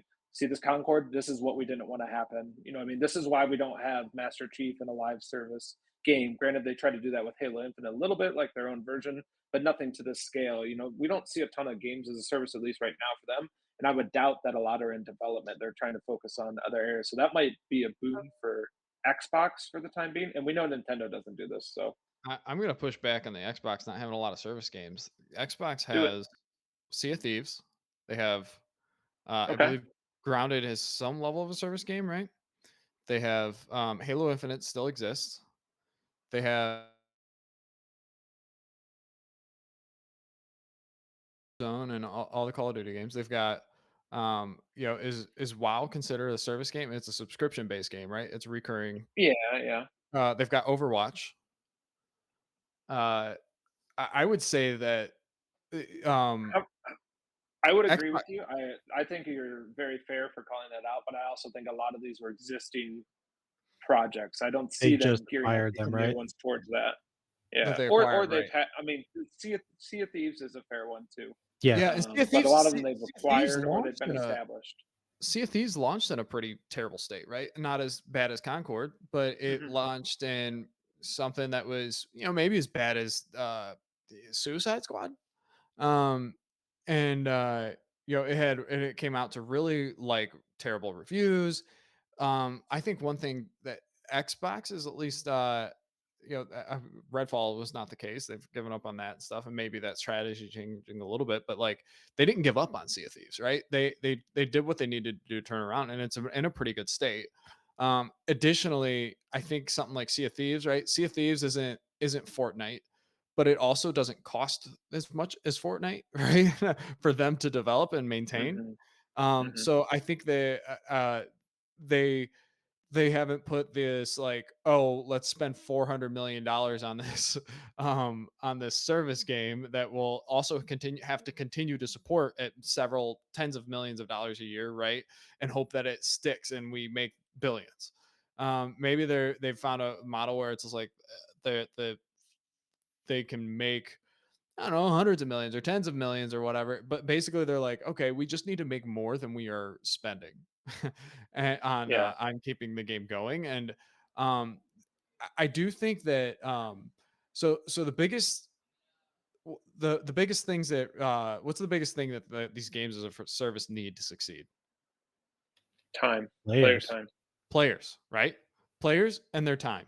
So if to me it seems like if you're demanding players come in, with all these season passes, right, battle passes or whatever they are, and they have to play, several times a week to come in, make sure they get all their stuff, right? Like there is only so much time in the day for a player, and it's like if you need quantity of players and then the amount of time that players are spending, like you can only push that so far. And I think that I think personally that COVID caused the pandemic caused a just a false Sense of player a amount of false time sense and of like money. infinite growth in this area. That I think I agree with you guys will take a long time for people in charge to um, realize that that is not that was a temporary thing that the industry has gone away from. Because the thing is, like, I think you're going to have your execs and stuff that'll like, look at how much money this made and how much money Fortnite is making. We need that, and that they'll be convinced that they can do it, right? Yep. And like I said, and then this sense of like, if I just do, then I'll be set for like I'll have everything I've ever needed, right? Like, and I do kind of wonder. I worry that that is gonna kind of continue to be the place, but hopefully it doesn't. And my personal opinion, or my because like I don't get into it really any of these service games. Right. And that's kind of what I was trying to get at with the Xbox thing. And I think that they're taking a more conservative approach that's pushing back against the suit mentality of, oh, if we just hit this one time. It seems to me, this could be wrong, right? But we've had leaks from FCC and stuff. We didn't see a lot of games in there that were like, oh, multiplayer version of Last of Us, multiplayer version of this, multiplayer version of that. We're seeing, I think their approach is, hey, let's make great games. If it makes sense for this project to be a live service, let's talk about it and let's see if it works. Whereas on the flip side, we know from And we lost Mark. Womp womp. Wah, wah, wah. oh There he is. no, my back. There he is, and he's back. So what do we know? From Sony side of the house, corroborated by multiple reports, that the edict was all these studios have to start making live service or multiplayer versions of their games, right? So it was a very different mentality to what I believe Xbox is, which is, again, oh, if you want to make a live service game, cool, let's talk about it, see if it makes sense. If not, cool. Whereas on Sony, they're saying everybody's making a live service game. Let's see what happens. And they've had to walk a lot of that back and waste a lot of time and money, right? There was a lot of pushback from Naughty Dog and Neil Druckmann and them because their game essentially got changed, right? Yeah. I don't really. Yeah, Anything else? yes. Anything else on this topic before we move over? I mean, I think I'm concorded out personally. Yeah. I could go on about the games of service and where we are and how we got here and stuff, but I think we should move on just in the essence of. Because our listeners, much like live service games, our listeners only have so much time to listen. That's right. Oh, That's right. look at that full circle. Oh goodness, is Mark still there? I don't know. He's muted right now. Oh, So baby. he's maybe trying to bring some stuff Probably up. gearing up our next screenshot. Oh, there it is. Nice. Okay, you guys hear me okay? Yes, sir. Cool. So let's keep this one fairly short because we got a couple other ones we want to jump into before the end of the episode. But Dragon Age the Veilguard, we know this game was announced and there was a lot of pushback on this and a lot of heavy criticism. The previews are now coming out and the previews are really positive, really good. But they started to slowly trickle out. And I think a lot of people online like, wait a second. Like, there was so much criticism on this and skepticism, but now it's very positive. Like, is it true positivity? Or is it like just that typical media thing where it's like you've got nothing but good stuff to say when you do a preview? Kind of like the movie, right? You don't want to get blacklisted from getting your movie preview. So you're like, oh, yeah, it's pretty good. I like that they did XYZ. You don't really talk about the bad stuff. And then there's a lot of focus on the character creator, which maybe we'll talk very briefly about the importance of character creators or no importance of that. So what do you guys think about this? Have you seen the positive previews? Do you think it's legit? Is it getting you more excited to look into the game or no? I liked the I liked the trailer when it first came out. I think it was during the Xbox showcase, wasn't it? When the launch trailer came out. And it's like the two folks standing in the bar and they're going over like basically like the different character classes that you'll encounter and be able to have part of your party, or maybe just encounter during the gameplay. But I thought it was a cool little trailer. The kind of like the cinematic way that they did it. I've only seen one of the previews of the gameplay, so I'm not gonna like voice an opinion on that based on just like that one video. Um, but I hope for Dragon Age's sake that this game um is comes out and does well personally, because Dragon Age Origins probably one of my top, maybe not top 3, but definitely top 5 favorite RPGs of just like all time, back in the golden days of was that BioWare? I Yeah. don't remember. It was Yep. okay. Yeah. Before they all Um broke up and went their separate yeah. ways. So I've been chasing that high ever since, right? Like wasn't a huge fan of Dragon Age 2, wasn't a huge fan of specifically the combat style in the last one. I don't even remember what the name of it is at this point. Inquisition or Origins? Origins, right? Inquisition. Okay. So yeah, I mean, I fingers crossed that the previews and stuff that we're hearing, like this positive news, is not fake, because I really want this one to do well. Okay. Yep. So, Cool. Evan, very quick thoughts on this? yeah. So, yeah, I think previews have a, yeah, like you said, the sense of like it's easy to get like the media to feel pretty positive on a game. The studio is gonna do their best to just give you the best slice of the game, or the overview of the game, to make the media feel good about it, right? Because they want that positive coverage.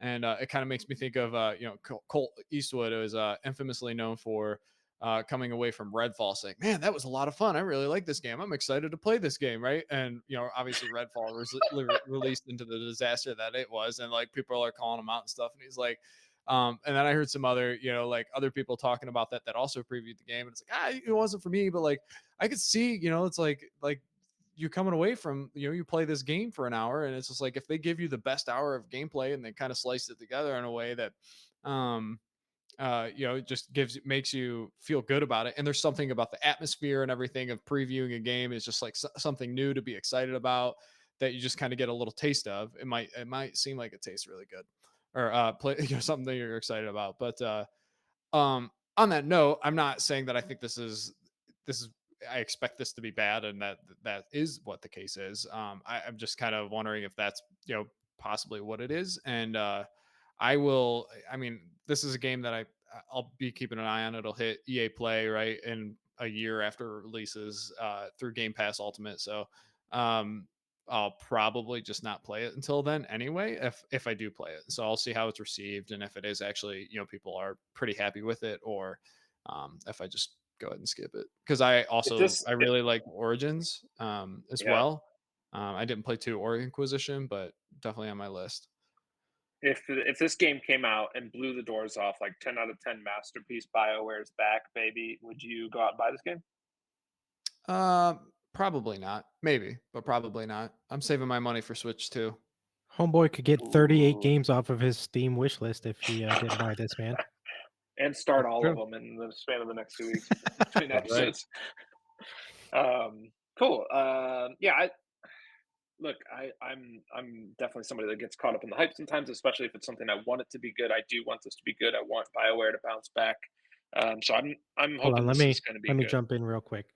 Just Yeah. for all of our viewers' audience, when Mark and I worked at our last job together, his nickname around the office was Hype Train Calhoun. So just keep that in It's mind when he very says I can accurate. get caught up in the hype. 100% he does. Definitely not a negative person. Typically, I'm on the side of positivity. The thing that's bothering me a little bit is the character creator. Like I saw, I think 2 different articles, like the character created for Dragon Age is hands down the best, so incredible. And like I'm kind of over not character creation. I think it's important for everybody to create their own character and for everybody to be represented. I would be lying if I didn't tell you I spent like 2 hours, 3 hours rolling my character in Baldur's Gate 3 and customizing them. But I just don't think it's a bar that of measurement. Like, does that make sense? I don't know. I'm trying to get across that like I don't think the character creator should be a focal point for how good the game is, previewed or reviewed. Like, yes, it should be there. That's great. I love that you have it. Has no bearing on if the game's good or not. So it's a little concerning that 1000%. that's like the big talking point right now. Yeah. Yeah. I fell victim to that with Spore. Um, what 20 years ago, Or 15 making years its ago? coming back to RP for another episode. Yeah, right. But but honestly, like I can't tell you the last time. It might have been Spore's Creature Creator, which I still think was fantastic. But um the last time I spent any amount of time, I usually go for that random button until I hit that a few times until I see something. I'm like, looks good to me, and then I move forward. That So is exactly what I do.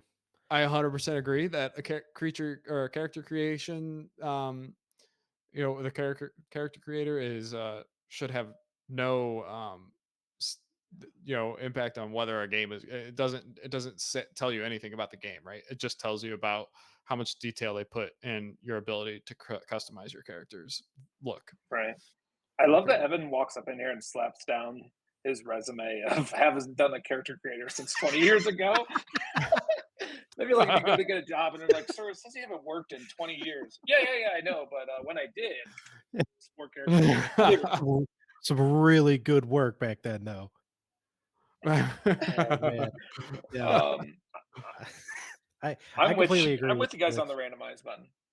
yeah. I dude randomize maybe until I if like I find a good archetype and then I'm like, all right, cool. Let me change the hairstyle, and then I'm done. Right. yeah. Yeah, I think that helps. Like if you're not in the creative mode, I think, to be a creative person. So maybe that's why I do enjoy taking the time to make the characters. But there are times where I'm like, all right, that's random. Okay, let me tweak one or two things, and that's a good option for people to have too that don't want to spend hours and hours on it. Oh, All right. he was back for a second. Yeah. Can't do it. I don't have the bandwidth. Let's jump over to our next one. Well, another short one, and then we'll go with a long one that we're gonna have to rein Evan in on. We'll make sure he doesn't go crazy. Oh yeah. No loud. All right. So let me pull this up. You gonna tell us what it is? Oh, okay. Oh snap! So I've got, I Okay. think this is from IGN, so credit to IGN, this screenshot, but Pokemon versus Palworld. So Nintendo has now come out with them and the Pokemon Company to sue Pocket Pair, the developers of Palworld. And we don't know all the details yet. It's just been like an announcement. They've been notified, right? So the actual case has not been sent to Pocket Pair. I don't know if people that know legal stuff, but they usually like let you know, hey, by the way, you're getting sued, for XYZ, and then the details like kind of follow on after that, and then you go to court or settle out of court through mediation, whatever. So, are you guys surprised by this? And a key component here is that they're suing them for patents, and they're suing in Japan, not in America. And my understanding is that in Japan, things are much more in the favor of the patenter, if you will. So you can kind of patent anything, and in America, it's harder to patent gameplay mechanics. But in Japan, they're like, whatever, you can patent whatever you want. And supposedly, the patents that they are getting these guys on were filed somewhat recently. It's not some legacy thing they've had for a long time. So it sounds to me like they were like, hey, lawyers, what can we do to go after these guys? We're like, oh, wow, these patents are available. Let's go patent this and then go after Pocket Pair. So, knowing what I just told you guys and maybe what you've read on the internet, what are your thoughts on this topic? I'm just surprised it took him so long. Frankly, especially like Nintendo, dude, they are super quick to slap down any cease and desist letter of anything in their realm, right? So I'm surprised it took them this long. And actually on Reddit last night, I read an article saying exactly what you just said about the patents that they filed. They didn't necessarily own or whatever the terminology for patents is. They didn't. It's not like they had that back in like Pokemon Red or Pokemon Gold and Silver days, right? Like they're relatively recent, so it's like their legal team was like, oh, we can't figure out quite exactly how to get them on this. Let's start throwing something at the dartboard, and then they came up with this strategy essentially, right? So super interesting. Just very surprised it took them this long. Because I mean, how long's Palworld been out? It came out It's got to be close to a year like the new now. year, right? Yeah, I think it came out like January-ish, maybe. Yeah, I want to say it came right out right at the beginning of the year, maybe December. So yeah, I'm just surprised it took them this long. Yeah, I do kind of wonder, like, they are scrambling things. A lot of people were like, you thought if they would have come out with anything to sue Power or Pocket Pair on, it would have been like the copyright as opposed to the patents, right? And Yeah. just because of the appearance and stuff. So you do kind of wonder, I'm like, was Nintendo just like digging until they found something? They're like, oh, we could use this. I will say I hope that, like, Pocket Pair comes out on top of this. I don't have high hopes of that, but man, I kind of do, just because, like, I mean, if there's some copyright things or whatever, blah blah blah, but it's just like, I think Game Freak and the Pokemon Company just need to get checked. Like, Yeah, I agree.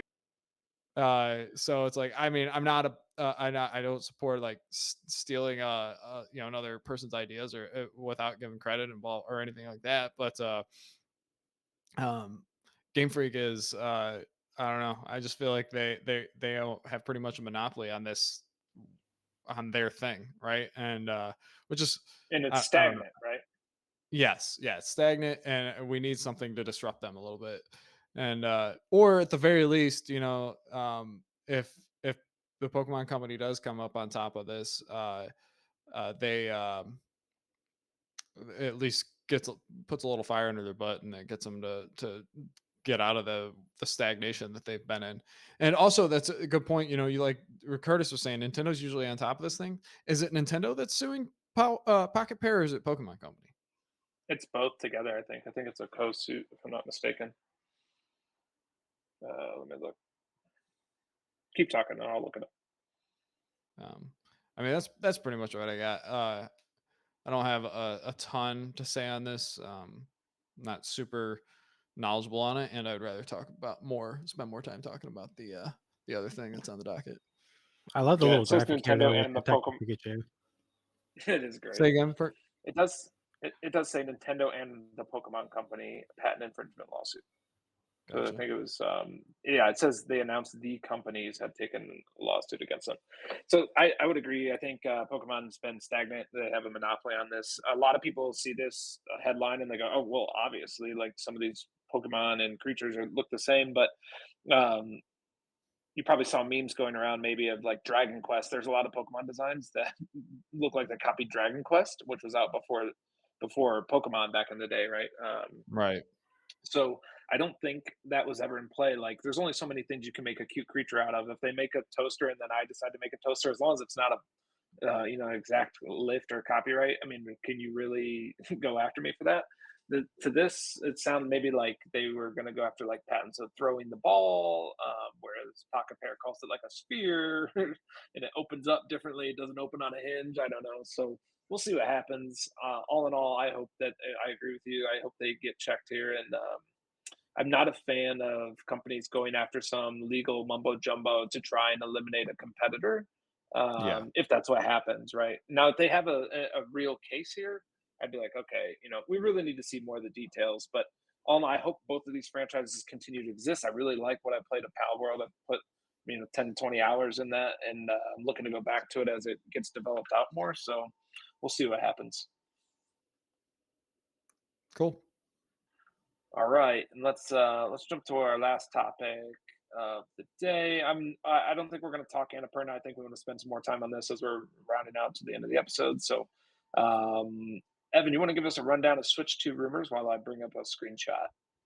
Yeah, sure. So we've seen some stuff come out, and then it kind of got debunked as like fake, and then it got debunked, or then it came back out that it was like, well, it's not fake, but it's about 2 years old.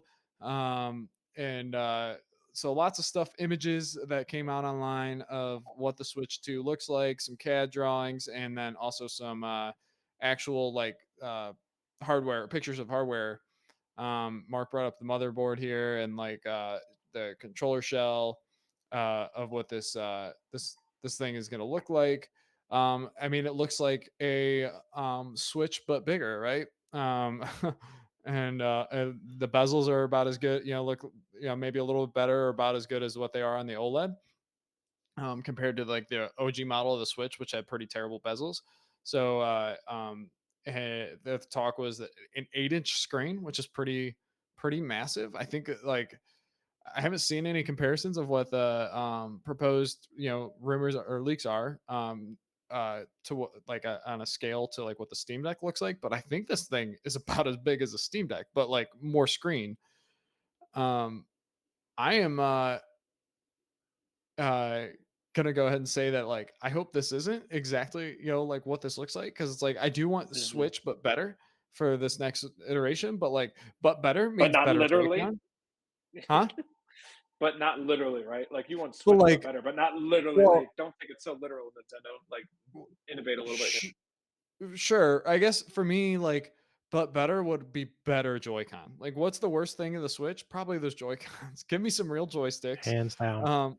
And uh, I'm really hoping that there's an improvement on the Joy-Con compared to, and it's not just like something on the internals of the device, but at the actual things that are in my hands, right? That I'm using to control the game.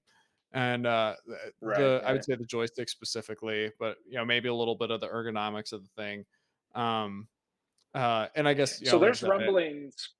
Can I toss some stuff in, some extra detail? y- So there's a lot of yeah, rumblings lately of an imminent announcement, right? So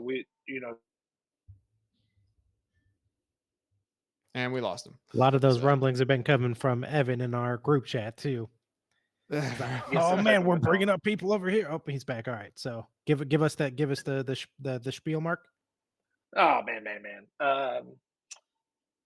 We believe an announcement is imminent, right? Based on reporting and rumors online. So it's coming close. And then some other key differences here was they believe that this Joy-Con have been switched to be like a more magnetic type thing instead of a click in, slide and click in. And there's some type of dual screen functionality. I think that's pretty widely reported and accepted, but we don't know what it means. Is there two screens? Is it a folding thing? Is it an attachment? Is it just meaning that the TV acts as the second screen for some games? We have no idea right now, and that's kind of up in the air for everyone. yeah.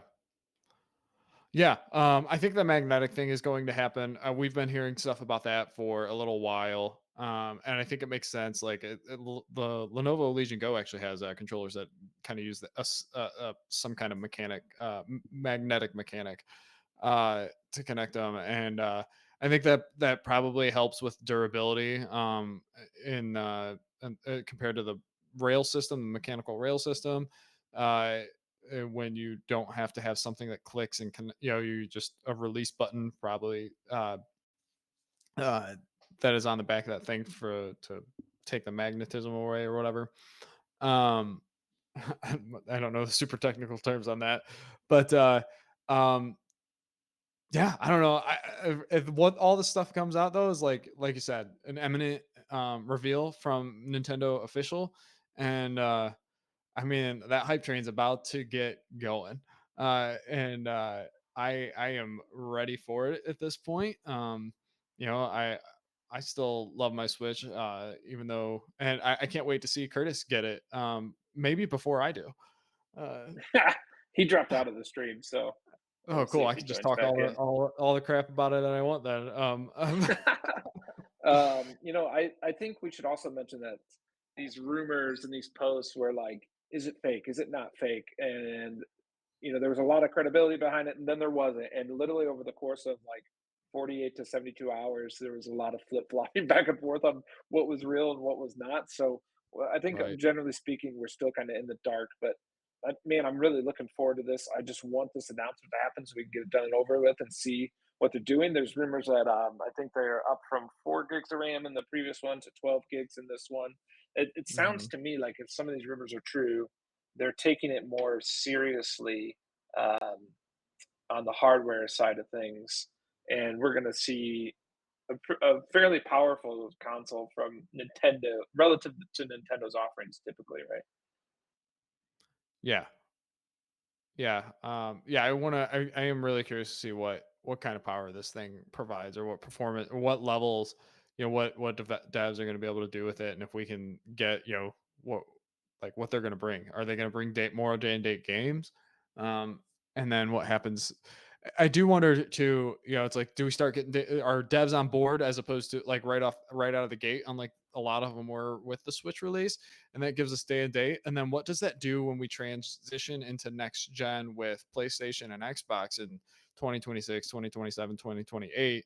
Because you got to expect that Nintendo's probably hoping to still get another 6, 7, 8 years out of this thing, right? And Yep. it's just like, do you think the Switch had anything to do with this gen feeling like it never got kicked off, or is it maybe it had a little bit, but probably a whole lot of other factors that went into it?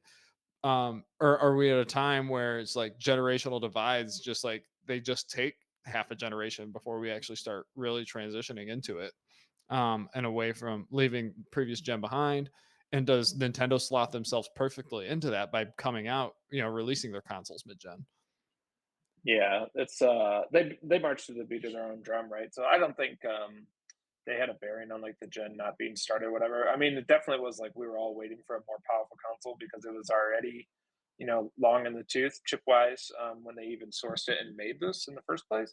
And then if I'm not mistaken, wasn't it that the OLED was like they were trying to push a mid-gen refresh or something, but because of supply chain issues, is ultimately just ended up being an OLED refresh versus like a pro type console or what have you. So I don't know, man. I think I mean, here we are talking about this on the show. It's talked about all over the internet. Everybody's waiting at the edge of their seat for this, whether they're interested in buying one or not, just to see what they do next. So they command that type of power when it comes to their games and their hardware. Yeah. You'll be there day one? You think? You expect to be there day one? Oh yeah, I expect to be here day one. I mean, on one hand, I have a family, I have kids. They like these games. On the other hand, I love my Switch. I know we got some Nintendo and Zelda haters here in the chat. Shout out Curtis. But I love those games. There's always something for me in Nintendo. It might not be everything. Some of it might be too childish, so to speak, or too easy on the difficulty level. But they have some type of offering that's really good. And Curtis is gone again, so he must be having mic problems. So you and I can just chat all day on this. So I'll He's be just there day tired one. I anticipate no matter what, I'll be there day one. Okay. Yeah, I guess he must be tired of this Nintendo talk. I can't do it. There's not enough pixels, so he just leaves. We don't know. We don't know. Maybe there will be enough pixels for him. But yeah, we'll upscale it. Upscale it. that's right. Yeah, I expect to be there day one on this. I've talked to you, at least you a little bit.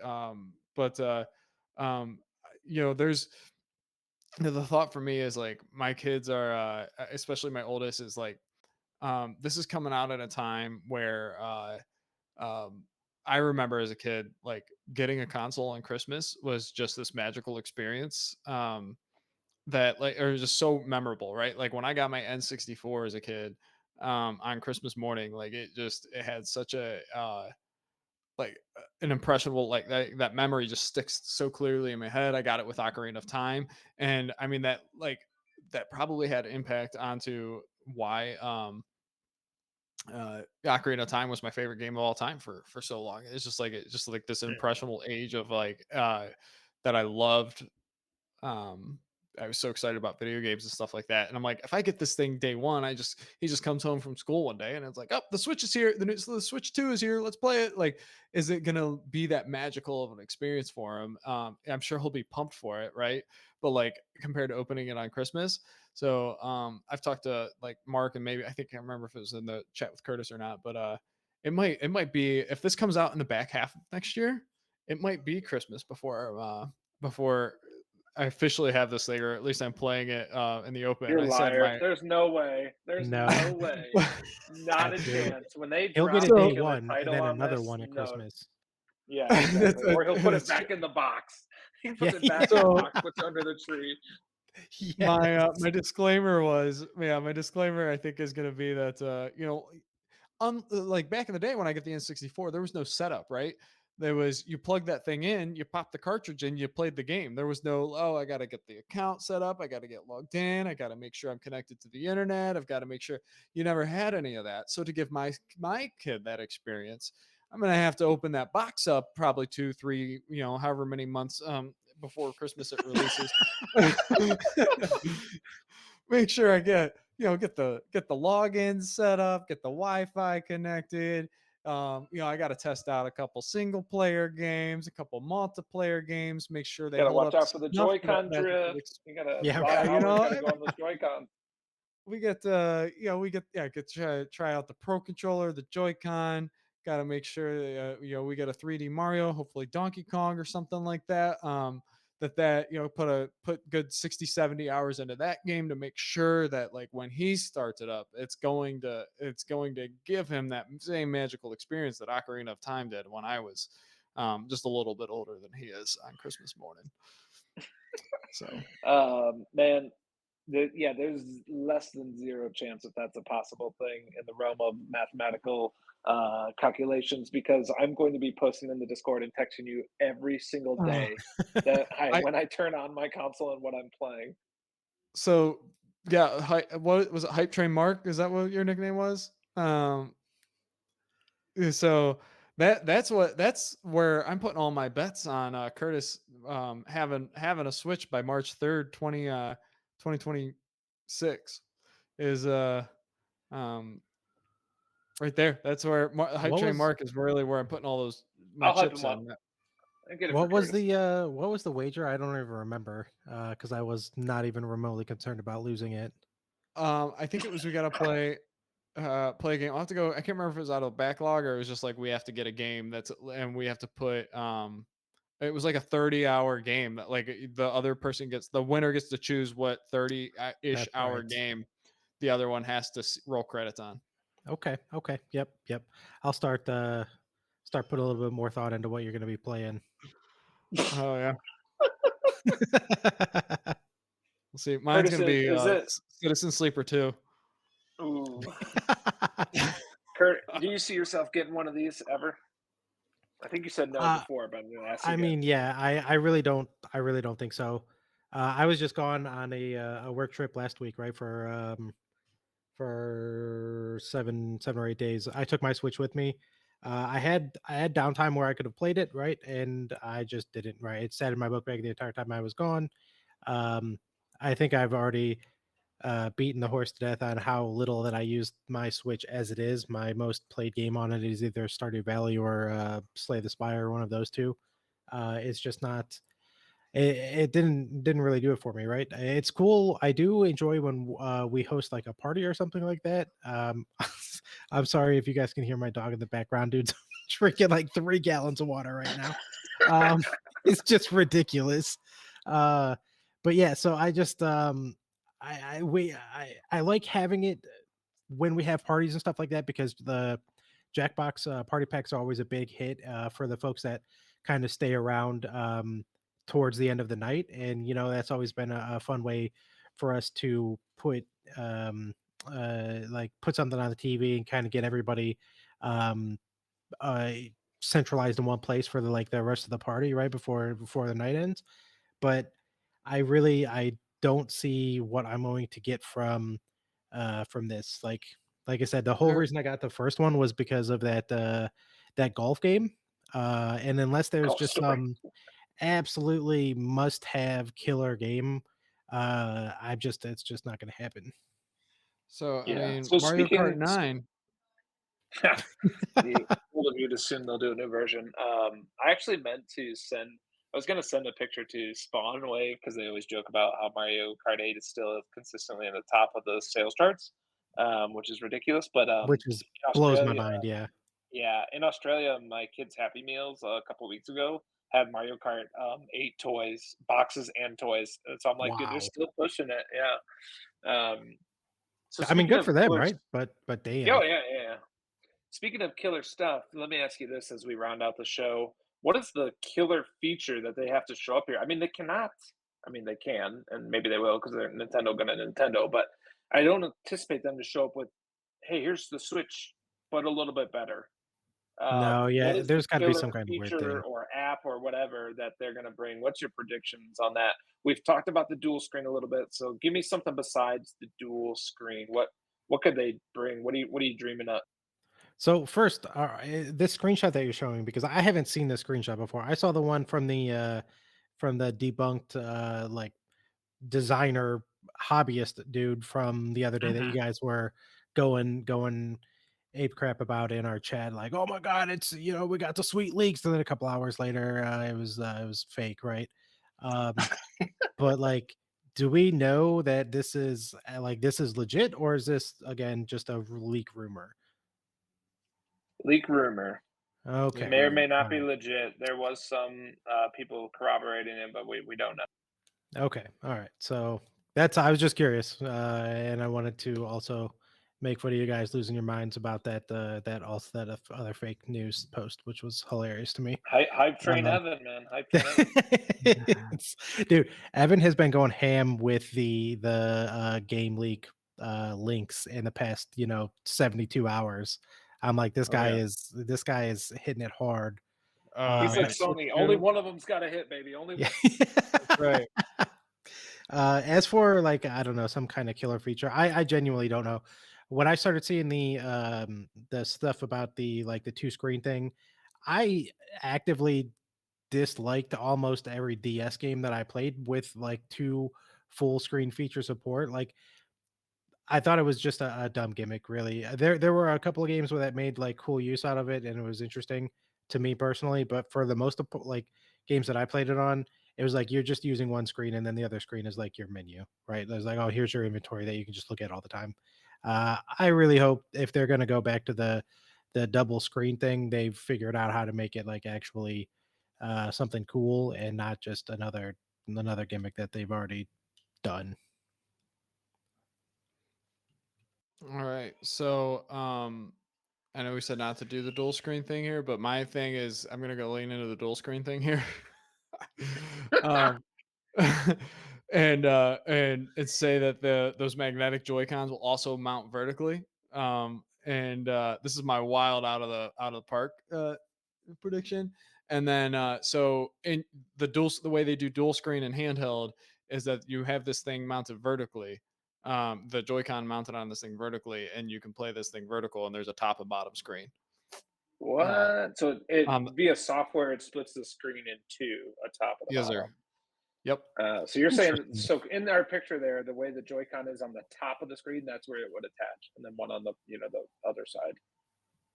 Right. I mean, Yeah, if it's right. magnetic based, maybe it could. Might be Yeah. onto Interesting something. concept. Huh? You might be onto something. Yeah. I think that would be a way to do it without having a weird, dual screen requirement and all that stuff for games and everything, and splitting your development for like making development harder for other studios that are just developing on this x86 architecture on Xbox and PlayStation. They're like, oh, I got to go develop for a second screen on, and you don't necessarily have to, but Nintendo can utilize it. And then they can also bring, DS, 3DS, and Wii U to NSO. I don't think we would get Wii U on NSO, but you could port something like Nintendo Land, right? If you have, I mean, obviously with the dual screen and the vertical mode, you couldn't do that, but I am curious about that dual screen, right? Like, does that allow them to port Nintendo Land? Does that allow them to bring DS to NSO? And I think DS to NSO would be pretty good in that vertical mode. And we've seen some games, and there's third party controller mounts and stuff like that you can get and play some shmups, some shoot 'em ups, and some like pinball games and stuff in vertical mode on the Switch. Mhm. So the Switch has been used for that kind of functionality, right? But or maybe it comes with some kind of a mount in the box, right? Like it's just a plastic mount that helps, so you don't have this weird magnetic slot on the top and the bottom of the Switch that's not used most of the time, or it's only used for this dual screen mode. But Mhm. alternatively, what I'd actually like to see, it's not a wild Nintendo crazy innovation, but I would like to see analog triggers. Yeah. Maybe Yeah. and maybe with some of that haptic resistance or whatever that PlayStation put in the DualSense, maybe not. And then Hall effect joysticks, but I don't expect either of those things. Yeah, so much improved Joy-Cons, right, from an internal component standard. I would agree with that. I don't think there's a lot more they can do hardware-wise. The dual screen thing makes sense because it's something they can do with the hardware. But outside of that, they've kind of perfected the platform so much so that everybody's copying them, right? Everybody's got to have a handheld now. Steam Deck, Lenovo, Xbox is talking about it. PlayStation has the PS Portal. It really is a fantastic piece of hardware to go from docked to not. Yeah. So I think it's got to be like software killer app, right? So what can we improve on the software? Is it something like where you can play games a certain way together? Like if you have more Switch 2s together in the same spots, return of Street Pass, like I don't know, better online stuff. Ooh.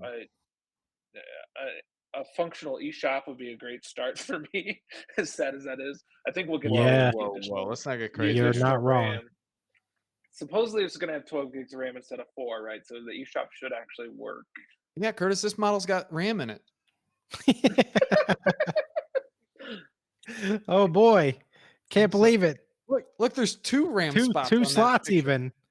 I mean, why you've been talking? I've been studying the notes on here. Interesting. Dude, I would love to see a Return of Street Pass, and it'd be cool if Yeah. it could kind of just build it into like one of the Joy-Con or something like that, or get a little like, they had the Pokeball for Pokemon Let's Go Eevee, Let's Go Pikachu, or whatever that, like, I think you could walk around with and do things with or whatever, get your steps and stuff like that. Mhm. You could take like your Joy-Con or even get like other accessories, right, that are just like, oh, get this they, what, like Switch Sports is huge. They just came out with Fitness Boxing 3.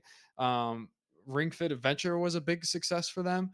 I wouldn't be surprised to see them kind of lean into something like, what if they come out with like, all right, you could carry your Joy-Con around, and that kind of gives you some fitness statistics that goes into some built-in app, right, or some new app that they have. As well as you can get these other accessories that like sync up with the Switch, that lean into Street Pass and getting your step counter, and they really lean into this whole like fitness thing, but also in a Nintendo way where they socialize it and make it something that is gamified and a way to engage with other users in the Nintendo realm. So what you're No way saying in is hell I'm carrying this Joy-Con no, around. Nintendo's because trying of to that, push Peloton out of the market now. and Throw it in because your of that, pocket, and because But of that, that's what I said. yes, And then they have Nintendo other will do this. accessories too, right? Like you can do the Joy-Con or the Switch, right? Like you don't have to pull the Joy-Con out, but if your Switch, because if this thing's at an 8-inch screen, it doesn't fit in your pocket the same way a DS does, right? For Street Pass. Right. Street Pass doesn't really work with a device that's almost the size of a Steam Deck, if not the size of the Steam Deck. Gotta have It a worked a backpack. little bit. Yeah, but you then you have to have a backpack, right? Like you literally would just slide the 3DS or DS or whatever in your pocket, and like that is how you would get it. Some kid, like, and if you have a backpack, right? Instead of having it in your pocket when you're walking around, maybe you put your backpack in a locker, maybe, or whatever. It's like a backpack isn't always on your person where something in your pocket is. So I just wouldn't be surprised to say like, oh, carry the Switch around, it's got Street Pass, but also here's something, a little accessory that gives you the Street Pass, but like also this accessory gives you a step counter, and it builds in these features. And I know that maybe Switch Sports, Wii Fitness, boxing, and Ring Fit Adventure and stuff, while I've had a little bit of fun with 2 of those games, isn't like, we aren't the target audience for that. But those I know Ring Fit Adventure and Switch Sports are like 15 million unit sellers, right? Like My those wife are, bought it's a lot. the Ring Fit thing. She used it for quite a and while. She enjoyed it. those hit the masses, right? Those are like very Mhm. popular franchises and stuff. And it's like, you've got a market there. And then, and if you can socialize, by like with Street Pass, some of those games, right? And those features and stuff where it's just like, oh, like you passed this person today, they got 10,000 steps today, you got 9,000, go get that extra 1,000 or whatever like that, and it's like, it just seems like a very Nintendo way to interact with other Nintendo users and their games, right? They've always Yeah, kind and of they're had big on some, health, right? huh? So they're big on health, right? So Yeah, for Right, sure. and they really have been since at least the Wii and the DS era, right? Right. Yeah. So I could see that. I could see them incorporating some of Or that stuff. even back to that little the little Pikachu Gigapet thing, or Tamagotchi, Yeah. like Pikachu, Hey You Pikachu, or Oh, whatever it was. That thing had a yeah. step counter in it. Yeah, I used to sit there and shake it because it would click. It just had a little clicker thing or whatever to get my. Oh, cheater! You probably sat on the washer too while you held it, didn't you?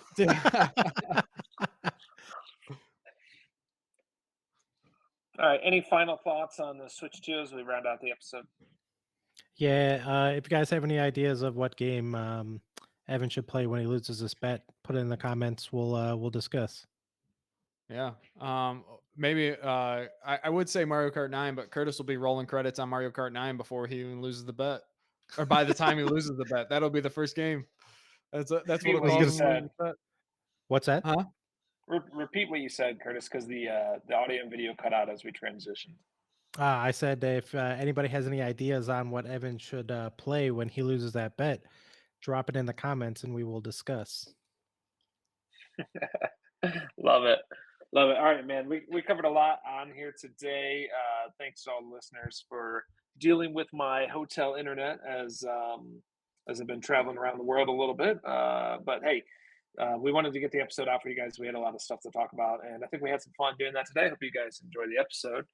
Please, if you like it, give us a like, subscribe. We're trying to get those subscribe numbers up. We're pretty pumped. We're up at 37, and we'll keep going. And our views are going up, so that's great. And we would love to have more of you in the Discord. We do a lot of chatting in there, not just about games, but about anime, other stuff like that.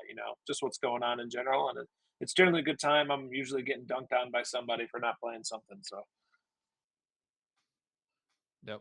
Same. I'm also Come Final on, thoughts? I'm getting join us, dunked on Paul. for playing too many things, right? Yeah.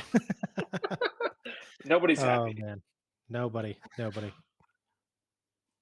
All right, we'll All catch you on the flip flop. Thanks for checking out episode 15. Curtis, Evan, see you guys later.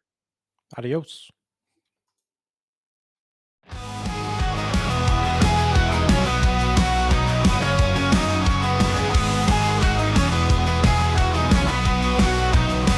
Grab your controllers, time for the show. Friends together, ready, set, go. Games on channel.